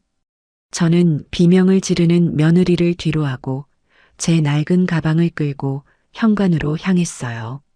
아, 그리고 어제 너가 싱크대에 던져버린 그 갈비. 내가 아까워서 다시 냉동실에 넣어뒀다. 그거 너의 마지막 만찬으로 찜이라도 해먹어라. 사채업자들 오기 전에. 어머님 안 돼요. 가지 마세요. 어머님. 하정미가 제 다리를 붙잡고 늘어졌어요. 저는 그 손을 힘껏 뿌리쳤죠. 이거 나. 어디 감히 더러운 손을. 저는 현관문을 열고 나섰어요. 어머님, 제발요. 제가 잘못했어요. 어머님, 철컥. 문이 닫히고 며느리의 절규 소리가 문 너머로 희미하게 들려왔어요. 저는 엘리베이터를 타고 1층으로 내려왔어요. 로비에는 거대한 이사 트럭이 들어오고 있었죠. 저는 그들을 스쳐 지나가며 속으로 생각했어요. 부디 행복하게 사세요. 그리고 저는 제 새 집으로 향했던 거예요. 새 오피스텔에서 저는 몇 년 만에 처음으로 아주 깊고 편안한 잠을 잤어요. 평생을 새벽 5시 반에 일어났는데 그날은 해가 중천에 뜰 때까지 잤죠. 아니, 해가 지기 시작할 때까지 잤던 것 같아요. 그동안 저를 짓누르던 모든 것들로부터 완벽하게 해방된 기분이었어요. 방은 작았지만 아늑했어요. 창문으로는 따뜻한 저녁 노을이 들어오고 있었죠. 더 이상 저녁밥을 차려야 한다는 압박감도 며느리의 비아냥을 들어야 한다는 공포도 없었어요. 저는 천천히 일어나 커피포트에 물을 올렸어요. 제 자신만을 위한 커피 한 잔을 마시고 싶었죠. 그때서야 저는 제 휴대전화 전원을 켰어요. 켜자마자 전화기가 마치 폭발이라도 할 것처럼 울리기 시작했어요. 화면 가득 부재중 전화와 문자 메시지 알림이 끝도 없이 밀려들었죠. 부재중 전화 아들 42, 부재중 전화 하정미 19 모르는 번호로도 대여섯 통이 와 있었죠. 아마도 그 빚쟁이들이었을 거예요. 저는 며느리와 모르는 번호는 무시하고 아들 정식이가 보낸 문자 메시지 창을 열었어요. 처음 몇 개의 문자는 당황스러움 그 자체였어요. 퇴근하고 집에 돌아온 정식이가 보낸 것이 분명했죠. 엄마, 어디 갔어? 정민은 왜 저러고 있어? 집이 왜 이 모양이야? 엄마, 이게 무슨 일이야? 웬 사람들이 우리 집에? 당신들 누구야? 왜 남의 짐을 빼고 있어? 엄마, 이 사람들이 새 주인이래. 이게 무슨 말이야? 엄마, 당장 전화 받아. 이게 어떻게 된 거야? 저는 그 문자들을 보며 차갑게 웃었어요. 이제 시작됐구나. 그 다음 문자는 정식이가 제가 남긴 USB를 발견한 모양이었어요. 엄마, 장난치지 마. 이게 무슨 일이야? 엄마, 정미가 이상한 말을 해. 엄마가 집을 팔았다고? 정미가 테이블 위에서 이상한 USB를 봤대. 이게 뭐야, 엄마? 노트북에 꽂아볼게. 그리고 한 10분 정도 문자가 뚝 끊겨 있었어요. 저는 그 10분간 그 집에서 벌어졌을 광경을 눈앞에 그리듯 상상했어요. 노트북 화면에서 재생되는 영상. 돈 봉투를 훔쳐 핸드백에 넣고 혼자 도둑맞은 연기를 연습하던 하정미의 모습. 그리고 그 옆에서 그걸 보고 있었을 정식이의 표정. 며느리의 비명과 아들의 절규, 그리고 손주의 울음소리가 여기까지 들리는 듯 했죠. 10분 뒤 다시 문자가 오기 시작했어요. 엄마, 내가 봤어. 그 영상. 엄마, 미안해. 내가 잘못했어. 엄마, 제발. 이게 다 무슨 일인지 설명 좀 해줘. 응? 정미가. 전현이. 그 뒤로는 아주 가관이었죠. 엄마, 제발 전화 좀 받아. 엄마, 내가 다 잘못했어. 내가 죽일 놈이야. 엄마, 우리 지금 쫓겨났어. 짐도 다 못 챙겼어. 엄마, 우리 어디로 가? 민준이가 울고 있어. 엄마, 제발. 내가 정미랑 헤어질게. 제발. 애원에 가까운 문자들 뿐이었어요. 저는 메시지 창을 닫았어요. 배가 고팠죠. 저는 오피스텔 1층 편의점에 내려가서 따끈한 즉석밥과 컵라면 하나, 그리고 김치 한 팩을 사왔어요. 제 돈으로 저 혼자 먹을 음식을 사는 게 이렇게 행복한 일인지 몰랐어요. 제 새로운 집, 작은 식탁에 앉아 컵라면에 물을 부었죠. 그때였어요. 전화가 또 울렸어요. 아들 정식이었죠. 저는 3분 동안 익어야 할 컵라면 뚜껑을 덮어두고 통화 버튼을 눌렀어요. 수화기 너머는 그야말로 아수라장이었어요. 아들의 절규와 며느리의 악다구니, 그리고 차들이 쌩쌩 달리는 시끄러운 소리가 뒤섞여 들려왔어요. 아마 짐도 다 못 챙기고 길바닥으로 쫓겨난 모양이었죠. 여보세요. 엄마, 엄마, 전화 왜 이제 받았어? 이게 다 무슨 일이야? 집이 팔렸대. 이 사람들이 당장 나가래. 우리 지금 짐도 다 못 챙기고 쫓겨났어. 엄마, 이게 어떻게 된 거야?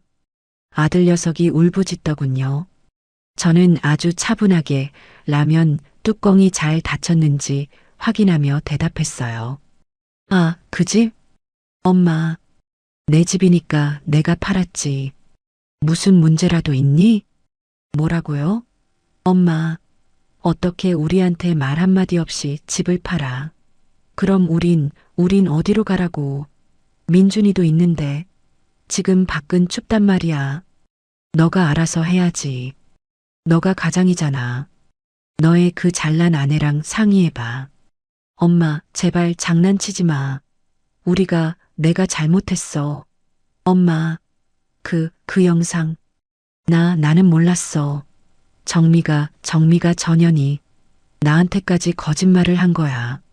수화기 너머로 며느리 하정미가 아들의 전화를 빼앗는 소리가 들렸어요. 어머님, 지금 저희 엿먹이시는 거예요. 어떻게 이래요? 네. 이 집 어차피 우리 건데 어머님이 뭔데 팔아요. 당장 와서 이 사람들 좀 어떻게 해봐요. 네. 어머님이 파신 거라면서요. 당장 와서 계약 물으라고 하세요. 아가, 너가 단단히 착각하나 본데. 뭐라고요? 그 집 내 거야. 내 이름으로 된 내 집이라고. 그리고 넌 이제 내 며느리도 아니고. 무슨 그런 말을 해요. 어머님 당장 와서 네. 제가 잘못했어요. 어머님, 제가 그 돈이 너무 급해서 사채업자들이 오해?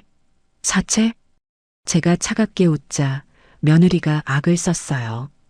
그래요. 다 어머님 때문이야. 어머님이 먼저 저한테 진명이 안 넘겨주셨잖아요. 어머님이 다 자초한 일이라고요. 어머님이 저한테 돈 한 푼이라도 주셨어 봐요. 내가 그랬겠나? 마지막 순간까지 저 며느리는 남 탓이었죠. 저는 더 이상 저 여자와 말을 섞고 싶지 않았어요. 정식이 바꿔라. 어머님, 잘못했어요. 제가 무릎이라도 꿇을게요.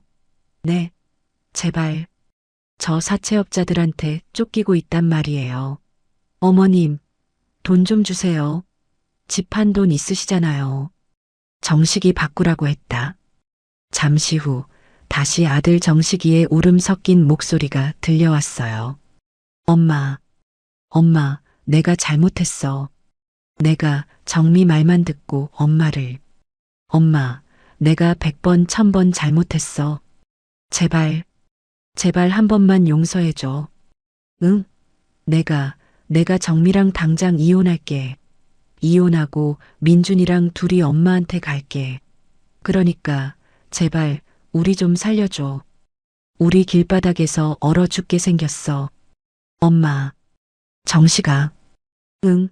엄마. 말만 해. 내가 다 할게. 라면 불겠다. 뭐라고요? 라면이 분다고. 너 때문에 밥을 못 먹겠네. 라면이 다 불어 터지겠다고. 엄마, 지금 농담할 때가 아니야. 우리 밥이 문제가 아니라 잘 곳이 없다고. 민준이가 울고 있단 말이야. 민준이? 저는 컵라면 뚜껑을 열었어요. 아주 알맞게 잘 익었더군요. 정식아, 넌 끝까지 너만 생각하는구나. 그리고 이제 와서 민준이를 팔아? 엄마, 그게 무슨 말이야. 넌 나한테 단 한 번도 진심으로 사과한 적이 없어. 내가 도둑으로 몰렸을 때도 넌 날 믿지 않았지. 그저 너의 가정이 시끄러워지는 게 싫었을 뿐이야. 안 그러니? 아들 녀석은 아무 대답도 못했어요. 지금도 마찬가지야. 너가 나한테 미안한 게 아니라 너가 잘 곳이 없어서 이러는 거잖아. 아니야, 엄마. 진짜 아니야. 나 정말 후회하고 있어. 엄마, 늦었다. 정식아. 저는 면발을 한 젓가락 크게 집어 올렸어요. 김치도 한 조각 얹었죠. 나는 너 같은 아들 둔 적 없어. 그리고 다시는 너희 얼굴 보고 싶지 않네. 그 사채업자들한테 쫓기든 길바닥에서 얼어 죽든 그건 너희가 자초한 일이야. 나 찾지 마라. 엄마, 엄마 안 돼. 끊지 마. 엄마, 여보세요. 엄마. 저는 통화 종료 버튼을 눌렀어요. 시끄러운 소리가 사라지니 세상이 다 조용해졌어요. 저는 망설임 없이 휴대전화 연락처로 들어가 아들, 며느리 하정미 두 개의 이름을 삭제했어요. 그리고 그 번호들을 차단 목록에 넣었죠. 휴대전화 전원을 아예 꺼버렸어요. 저는 따끈한 라면 국물을 한 모금 마셨어요. 평생 먹어본 그 어떤 진수성찬보다 더 맛있었죠. 남편의 사진이 저를 보며 웃고 있는 것 같았어요. 여보, 나 잘했죠? 밖은 추웠지만 제가 있는 이 작은 방은 아주 따뜻했어요. 그 지옥 같던 집에서 저는 완벽하게 해방되었어요. 전화기를 꺼버린 그 방은 믿을 수 없을 만큼 고요했어요. 수화기 너머로 들리던 아들의 절규와 며느리의 악다구니가 거짓말처럼 사라졌죠. 저는 방금 먹은 컵라면 용기를 깨끗이 헹궈 분리수거 통에 넣었어요. 그 집에서는 상상도 못할 일이었죠. 하정미는 자기가 먹은 배달음식 쓰레기 하나 제 손으로 버린 적이 없었으니까요. 저는 따뜻한 물로 샤워를 했어요. 그 집의 낡은 욕실이 아니라 반짝거리는 새 타일이 깔린 깨끗한 샤워부스에서요. 샴푸 향이 이렇게 향긋했는지 새삼 깨달았어요. 그 집에서는 늘 락스 냄새와 하수구 냄새가 섞여 코를 찔렀거든요. 푹신한 새 침대에 누워 저는 남편이 죽은 이후 처음으로 그 어떤 걱정이나 두려움 없이 잠이 들었어요. 다음 날 아침 저를 깨운 건 알람 소리가 아니었어요. 창문 틈으로 스며드는 따뜻한 햇살이었죠. 평생을 새벽 5시 반에 일어났는데 눈을 떠보니 9시가 다 된 시간이었어요. 늦잠을 잤다는 죄책감 대신 이렇게 여유로워도 되나 싶은 행복감이 밀려왔어요. 저는 서두를 필요가 없었어요. 누구의 아침밥도 차릴 필요가 없었고 누구의 눈치도 볼 필요가 없었죠. 천천히 일어나 어제 사둔 새 원두로 커피를 내렸어요. 향긋한 커피 향이 작은 방을 가득 채웠죠. 이게 사는 거구나. 저는 그제야 제가 그동안 지옥에 살았다는 걸 깨달았어요. 오전 내내 저는 꺼뒀던 전화기를 켜지 않았어요. 대신 밖으로 나갔죠.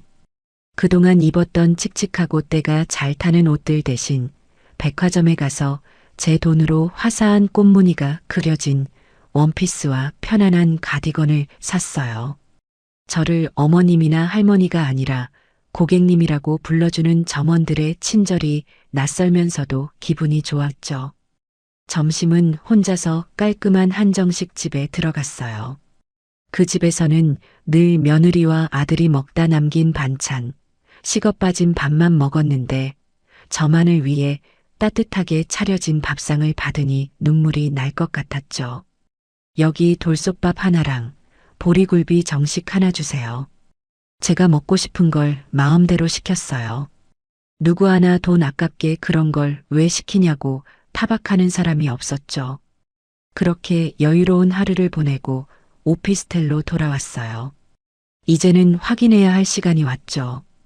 저는 큰맘 먹고 전화기 전원을 켰어요. 아니나 다를까 전원이 켜짐과 동시에 수백 개는 되어 보이는 문자 알림과 부재중 전화 목록이 화면을 뒤덮었어요. 아들 정식이, 며느리 하정미, 그리고 모르는 번호들. 저는 그 모든 알림을 무시하고 있었어요. 그때 새로운 번호로 전화가 걸려왔어요. 32로 시작하는 익숙한 지역 번호였죠. 제 여동생 영희였어요. 저는 망설이다가 전화를 받았어요. 여보세요? 언니, 언니 맞지? 이게 무슨 일이야? 언니 지금 어디야? 영희의 목소리는 잔뜩 흥분해 있었어요. 나 잘 있어. 무슨 일인데 그렇게 호들갑이야? 무슨 일이긴. 지금 동네가 발칵 뒤집혔어. 언니네 집, 아니, 이제 언니네 집 아니지. 그 아파트에 어제 난리가 났었다고. 난리? 무슨 난리? 언니 정말 몰라서 물어? 어제 그 집 새 주인이 이사 들어왔는데 정식이랑 그의 하정미가 짐도 못 빼고 쫓겨났다고 하더라고. 그랬겠지. 내 집 아니니까. 아니, 언니. 내 말 끝까지 들어봐. 그냥 쫓겨난 게 아니야. 그 아파트 1층 로비에서 두 사람이 머리채를 잡고 싸웠대. 뭐?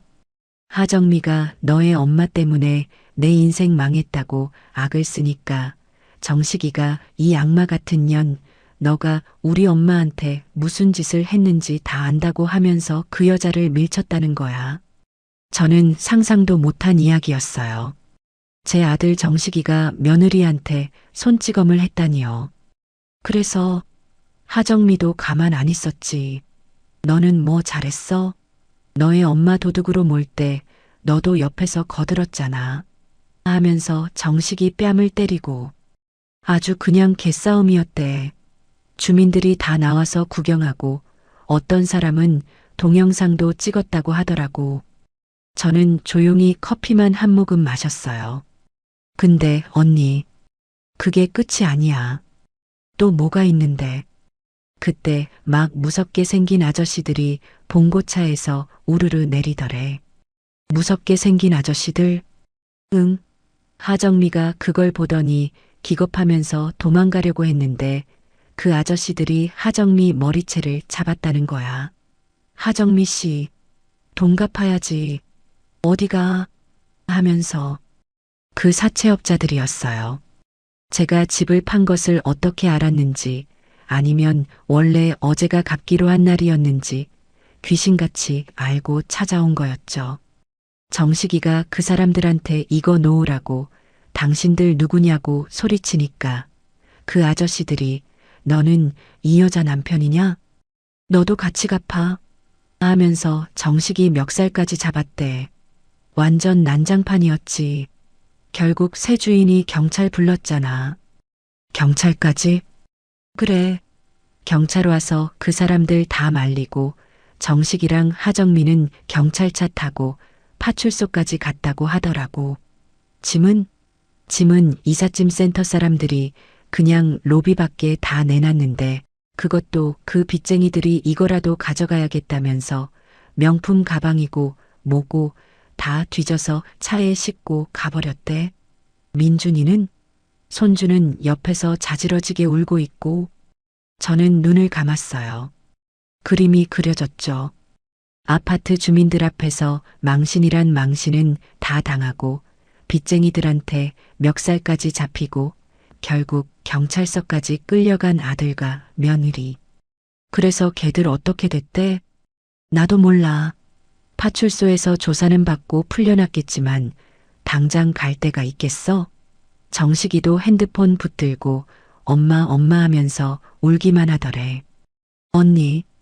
근데 언니가 판집한 돈은 괜찮아? 걔들이 언니 통장 알면. 걱정 마라. 내가 그럴 줄 알고 다 손 써놨어. 영희야. 응, 언니. 너 혹시라도 정식이한테서 연락 와도 절대 나 있는 곳 말하면 안 된다. 나한테 그런 아들, 그런 며느리 없어. 언니 그래도 정식이가 내 말 못 들었어? 한 번만 더 정식이 편드는 소리 하면 너랑도 인연 끊을 거야. 알겠니? 제 단호한 목소리에 영희가 기가 죽었는지 알았어. 언니. 알았어. 몸 조심해. 하고는 전화를 끊었어요. 저는 영희의 번호도 차단했어요. 혹시라도 아들 녀석의 닥달에 못 이겨 제 소식을 전할까 봐요. 저는 완벽하게 혼자가 되었어요. 그리고 그 사실이 눈물 나게 행복했어요. 그 후로 며칠간은 정말 평화로웠어요. 저는 제 새 보금자리에서 저만의 시간을 보냈죠. 아침에 일어나 커피를 마시고 동네 도서관에 가서 평생 읽고 싶었던 소설책들을 빌려다 읽었어요. 저녁에는 맛있는 걸 해먹고 텔레비전을 보다가 스르르 잠이 들었죠. 저를 괴롭히는 사람은 아무도 없었어요. 이제 제 미래를 계획해야 했어요. 저는 집을 판 돈이 들어있는 주 통장을 해지하고 여러 은행에 나눠서 안전하게 예치했어요. 그리고 그 돈의 일부로 제 평생의 꿈이었던 작은 가게를 하나 얻기로 마음먹었죠. 저는 부동산을 통해 조용한 주택가 골목에 있는 작은 상가를 알아보기 시작했어요. 사장님, 저는 큰 거 필요 없어요. 그냥 테이블 4대 놓고 제가 좋아하는 커피랑 쌍화차 같은 거 끓여 팔 수 있는 작은 공간이면 돼요. 아이고, 사모님. 요즘 그런 가게 찾으시는 분들 많아요. 마침 작고 예쁜 가게가 하나 나왔는데 한번 보시겠어요? 그렇게 며칠 동안 발품을 팔았어요. 그러던 어느 날이었죠. 은행에 들러서 통장 정리를 마저 하고 나오는데 기분이 이상했어요. 누군가가 저를 따라오는 것 같은 느낌이었죠. 설마. 저는 애써 고개를 저으며 발걸음을 재촉했어요. 하지만 그 시선은 집요하게 저를 따라붙었어요. 저는 두려운 마음에 오피스텔 1층에 도착하자마자 경비 아저씨에게 누가 저를 따라오는 것 같다고 말하려던 참이었죠. 그때였어요. 엄마. 제 등 뒤에서 지옥에서나 들을 법한 그 목소리가 들렸어요. 아들, 고정식이었어요. 저는 그 자리에 얼어붙었어요. 뒤를 돌아보자 며칠 사이에 완전히 다른 사람이 되어버린 정식이가 서 있었죠. 면도도 못해서 수염은 덥수룩하고 며칠은 못 감은 듯한 머리는 떡이 져 있었어요. 값비싼 양복만 입던 녀석이 어디서 주워 입었는지 후줄근한 점퍼 차림이었죠. 눈은 퀭하니 들어가서 핏발이 서 있었어요. 엄마 맞지? 엄마, 나야, 정식이야. 정식이가 저를 향해 달려오려고 했어요. 저는 저도 모르게 뒷걸음질 쳤죠. 오지 마. 너가 여길 어떻게. 엄마. 내가 며칠 동안 엄마 찾으려고 은행 앞에서 매일 기다렸어. 엄마가 이 근처 은행 오실 것 같아서. 제 예상대로였어요. 저 녀석은 제 돈을 노리고 은행 앞에서 잠복하고 있었던 거예요. 엄마, 내가 잘못했어. 엄마, 내가 정말 죽을 죄를 졌어. 정식이가 제 앞에 쿵소리가 나게 무릎을 꿇었어요. 오피스텔 로비를 지나가던 사람들이 무슨 일인가 싶어 저희를 쳐다봤죠. 엄마, 제발 나 좀 용서해줘. 응? 내가 그년 말만 듣고 엄마를 그렇게 해. 녀석이 바닥에 머리를 찌우며 울기 시작했어요. 일어나. 남들 보잖아. 아니, 엄마. 나 용서해주기 전까지 안 일어나? 못 일어나? 엄마, 나 정말 죽을 것 같아. 엄마 없으니까 나 아무것도 못하겠어. 그래서 그 빚쟁이 며느리는 어쩌고. 도망갔어. 도망가? 응. 그날 경찰서에서 풀려나자마자 나한테 이혼 서류 던지고 도망갔어. 사채업자들이 정미 친정까지 다 뒤집어 놨나 봐. 정미 부모님도 너 같은 딸 둔 적 없다고 다 도망갔어. 나 이혼했어, 엄마. 그 악마 같은 년이랑 끝났다고. 정식이는 마치 자기가 큰일이라도 해낸 것처럼 소리쳤어요. 그래서 나한테 뭘 바라는 거니? 이혼 축하라도 해줄까? 엄마 제발 나 지금 갈 데가 없어. 그날 쫓겨나고 찜질방이랑 여관 전전하고 있어. 돈도 다 떨어졌어. 회사에서도 며칠 못 나갔더니 잘렸어. 정식이가 제 바짓가랑이를 붙잡고 애원했어요. 엄마, 엄마 돈 많잖아. 집 한 돈 그거 다 엄마 거잖아. 나 딱 1,000만 원만 아니 500만 원만 줘. 그럼 나 정말 새 사람 될게. 엄마. 저는 제 바지를 붙잡은 녀석의 손을 차갑게 내려다봤어요. 손 놔. 엄마. 손 놓으라고 했다. 싫어. 엄마가 나 용서해 줄 때까지 안 놔. 엄마, 나 혼자가 아니야. 민준이도 같이 있어. 그때였어요. 정식이가 로비 구석에 숨어 있던 아이를 불렀어요. 민준아, 이리 와. 할머니한테 인사드려. 손주 민준이가 겁에 질린 얼굴로 걸어 나왔어요. 그 예쁘던 아이가 며칠 만에 꾀재재한 몰골이 되어 있었죠. 얼굴에는 눈물 자국이 가득했고 입고 있는 옷도 때가 절어 있었어요. 할머니, 민준이가 저를 보며 울먹였어요.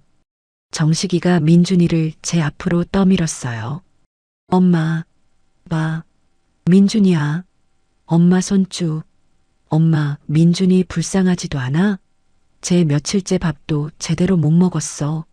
엄마, 나는 괜찮아. 나는 길바닥에서 굶어 죽어도 괜찮은데. 우리 민준이는 살려야 할 거 아니야. 엄마, 제발 민준이 봐서라도 우리 좀 걷어줘. 응? 나 정말 엄마 말 잘 들을게. 엄마 시키는 대로 다 할게. 응? 제 아들 녀석은 마지막 순간까지 자기 아들을 방패막이로 내세웠어요.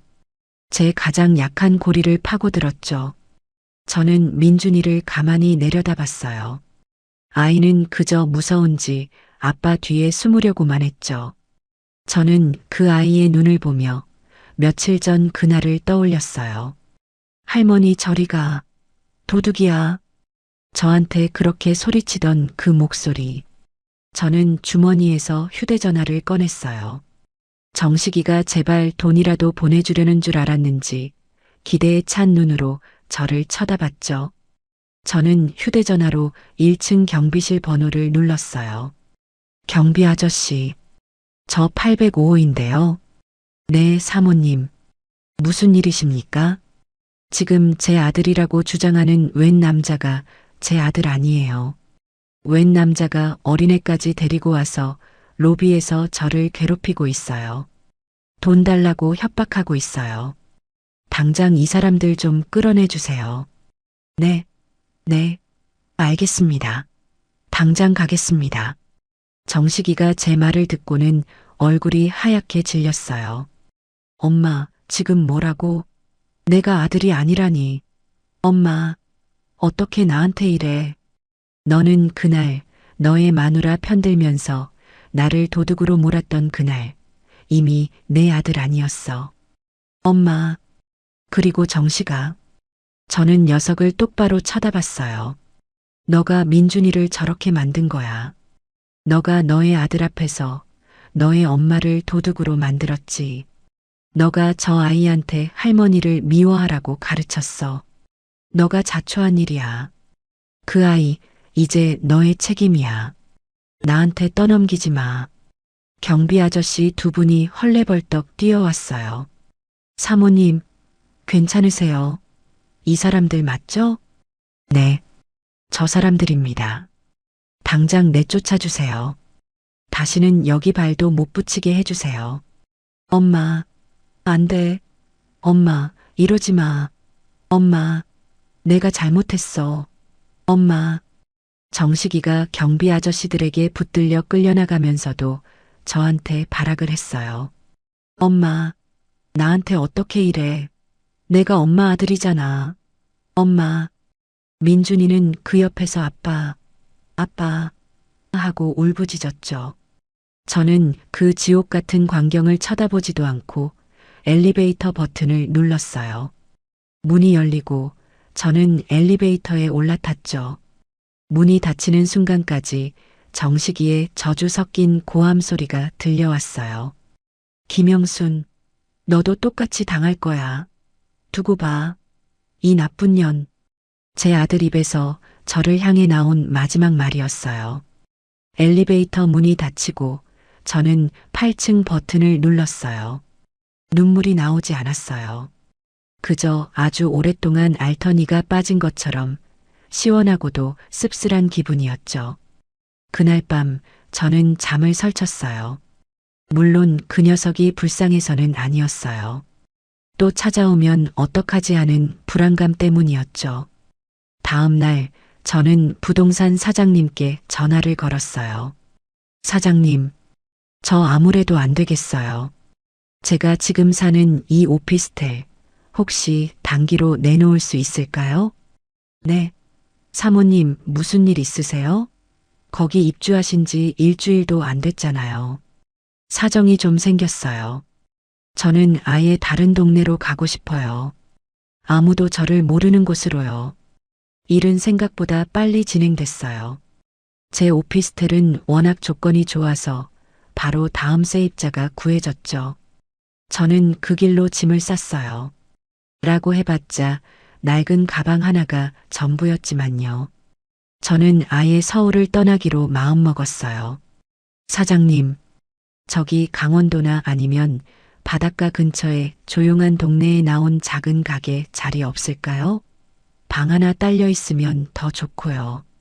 아이고, 사모님. 마침 속초 쪽에 아주 예쁜 가게가 하나 나왔어요. 원래 어떤 젊은 부부가 카페 하려다가 사정이 생겨서 급하게 내놓은 건데 시설도 다 되어 있고요. 저는 그날 바로 속초로 가는 버스를 탔어요.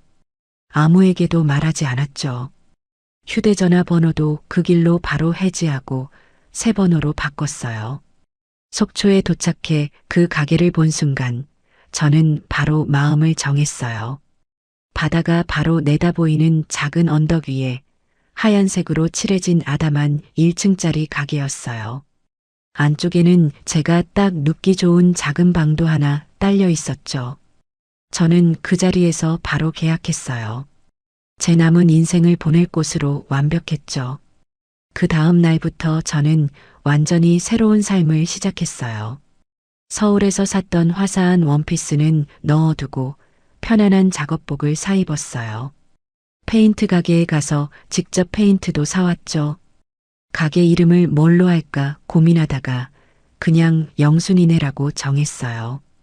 하얀색 페인트 위에 제가 서툰 글씨로 영순이네 찻집이라고 썼어요. 저는 커피 내리는 법을 배우기 위해 바리스타 학원에도 등록했어요. 젊은 사람들 틈에 낀 늙은 학생이었지만 하나도 부끄럽지 않았죠. 오히려 재미있었어요. 오전에는 학원에 가서 커피를 배우고 오후에는 가게에 돌아와 직접 인테리어를 했어요. 작은 화분들을 사다 창가에 늘어놓고 폭신한 방석도 사다 놓았죠. 그렇게 한 달이 정신없이 흘러갔어요. 서울에서의 기억은 마치 아주 오래전 꿈처럼 희미해졌죠. 아들이나 며느리의 얼굴도 가물가물해졌어요. 가게가 어느 정도 정리가 되고 저는 개업을 하기로 마음먹었어요. 개업떡을 맞춰서 동네 가게들에 돌렸죠. 안녕하세요. 이번에 새로 찻집 연 김영순입니다. 잘 부탁드립니다. 동네 사람들은 모두 인심이 좋았어요. 아이고, 사장님, 혼자 하시는 거예요? 힘드시겠다. 우리가 많이 팔아드릴게. 사모님이나 어머님이 아닌 사장님이라는 호칭이 제법 마음에 들었어요. 가게를 열기 바로 전날 밤이었어요. 제 옛날 주소로 편지 한 통이 왔더군요. 제가 이사 간다고 하니 부동산 사장님이 저한테 꼭 전해줘야 할 편지라며 새 주소로 보내준 거였어요. 제 동생 영희가 보낸 편지였죠. 언니, 잘 지내? 언니가 그렇게 속초로 훌쩍 떠나버리고 나는 언니가 죽은 건 아닌지 얼마나 걱정했는지 몰라. 부동산 사장님한테 사정사정해서 언니한테 이 편지 꼭 좀 전해달라고 했어. 언니한테 정식이 소식 전하지 말라고 했는데 그래도 이건 언니가 알아야 할 것 같아서. 정식이 걔 그날 언니 오피스텔에서 쫓겨나고 나서 정말 갈 데가 없었나 봐. 민준이 데리고 며칠을 찜질방에서 자다가 그것도 돈이 떨어져서 결국 민준이를 하정민의 친정에 거기다 그냥 버리고 갔대. 나는 애 키울 능력 없다. 너희 딸이 싼 똥이니 너희가 치워라 이런 쪽지 하나 남겨두고 사돈댁에서도 처음에는 민준이 안 받으려고 했는데 애가 우는 걸 어쩌겠어. 결국 받아줬나 봐.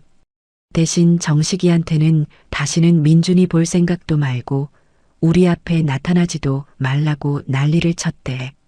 그리고 하정미 그 애는 결국 그 사채업자들한테 잡혔나 봐. 빚이 언니, 빚이 한두 푼이 아니었대.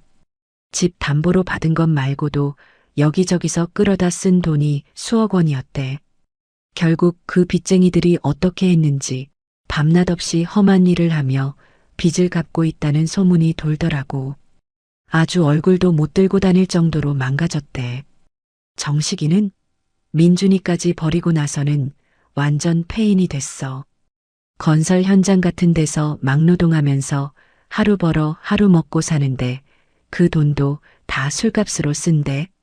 지금은 고시원에서 사는데 맨날 술에 취해서 우리 엄마가 하면서 온다고 하더라고. 언니, 나 정식이 그렇게 된 거 보니까 마음이 너무 아픈데 언니 마음은 오죽했을까 싶기도 하고. 언니, 부디 거기서는 다 잊고 행복하게 살아. 언니가 행복한 게 그 인간들한테 제일 큰 복수일 거야. 보고 싶다, 우리 언니. 영희가.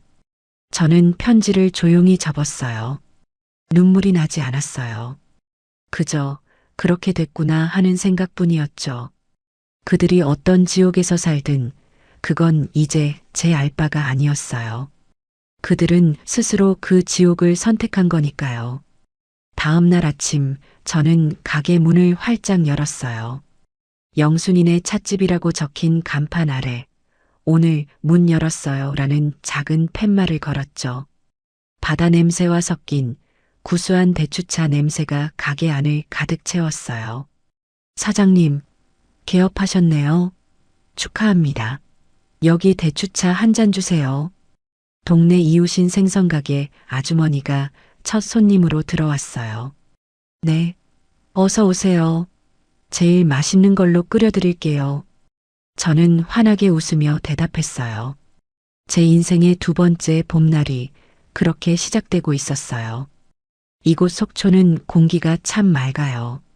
아침마다 가게 문을 열면 짠 바다 내음과 섞인 흙냄새가 나죠. 제가 직접 끓이는 대추차 냄새가 이 작은 가게를 채울 때면 아, 내가 정말 살아있구나 하는 생각을 해요. 불과 몇 달 전만 해도 저는 제 이름조차 잊고 도둑으로 살았는데 말이죠. 제 이야기를 들으시면서 어떠셨어요? 어떤 분들은 속 시원하다고 하실 테고 또 어떤 분들은 아무리 그래도 자식인데 손주인데 너무 매정했다고 하실지도 모르겠네요. 네, 맞아요. 저도 제가 그렇게까지 독한 사람인 줄 몰랐어요. 평생을, 정말 평생을 남편 없이 자식 하나만 바라보고 살았어요. 식당 주방에서 뜨거운 불 앞에 서서 화상을 입어가며 악착같이 돈을 모은 이유도 다 제 아들 정식이 그 녀석 하나 때문이었죠. 그 녀석이 결혼할 때 제 전 재산을 털어 그 집을 해준 것도 며느리가 들어와서 저를 무시할 때도 꾹 참았던 것도 다 정식이 가정이 깨지지 않길 바라는 마음 하나 때문이었어요. 그런데 그 녀석이 제 아들이 저를 믿어주지 않았을 때 아니요, 믿지 않은 정도가 아니죠. 며느리 하정미가 꾸민 그 더러운 자작극에 동조해서 제게 엄마가 그랬지? 하고 시선을 피했을 때 그냥 사과해라며 저를 죄인으로 확정지었을 때 저는 그 순간 제 심장이 멈추는 줄 알았어요. 그때 깨달았죠. 아, 나한테는 이제 아들이 없구나. 저것들은 내 가족이 아니라 내 피를 빨아먹는 거머리들이었구나. 제가 그 집을 팔고 그 두 사람을 길바닥에 나앉게 한 제 결정. 여러분은 그 결정에 대해 어떻게 생각하세요? 제가 너무 심하게 복수한 걸까요? 며느리 하정미. 그 여자는 지금 유흥업소에서 빚을 갚고 있다고 하더군요.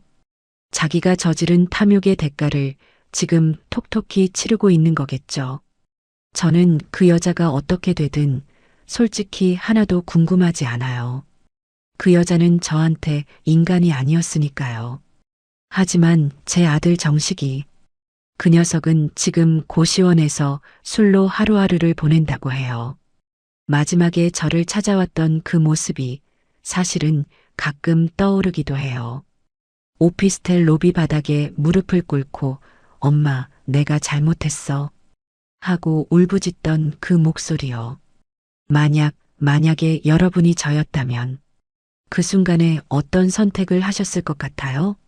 내가 너 같은 아들 둔 적 없다고 차갑게 돌아선 제 행동이 정말 최선이었을까요? 그래도 마지막 기회를 한 번은 줬어야 했을까요? 아니면 저런 아들은 일찌감치 잘라낸 게 제 남은 인생을 위해 잘한 일일까요? 그리고 제 손주 민준이. 네, 그 아이가 가장 마음에 걸려요. 할머니, 도둑이야. 하고 소리치던 그 목소리가 귓가에 맴돌아요. 그 어린 것이 뭘 알았겠어요. 다 그 어미 아비가 시킨 대로 한 거겠죠. 결국 그 아비라는 녀석은 민준이마저 외갓집에 버리고 도망쳤다고 하더군요. 그 소식을 들었을 때 가슴 한구석이 싸하게 아팠어요.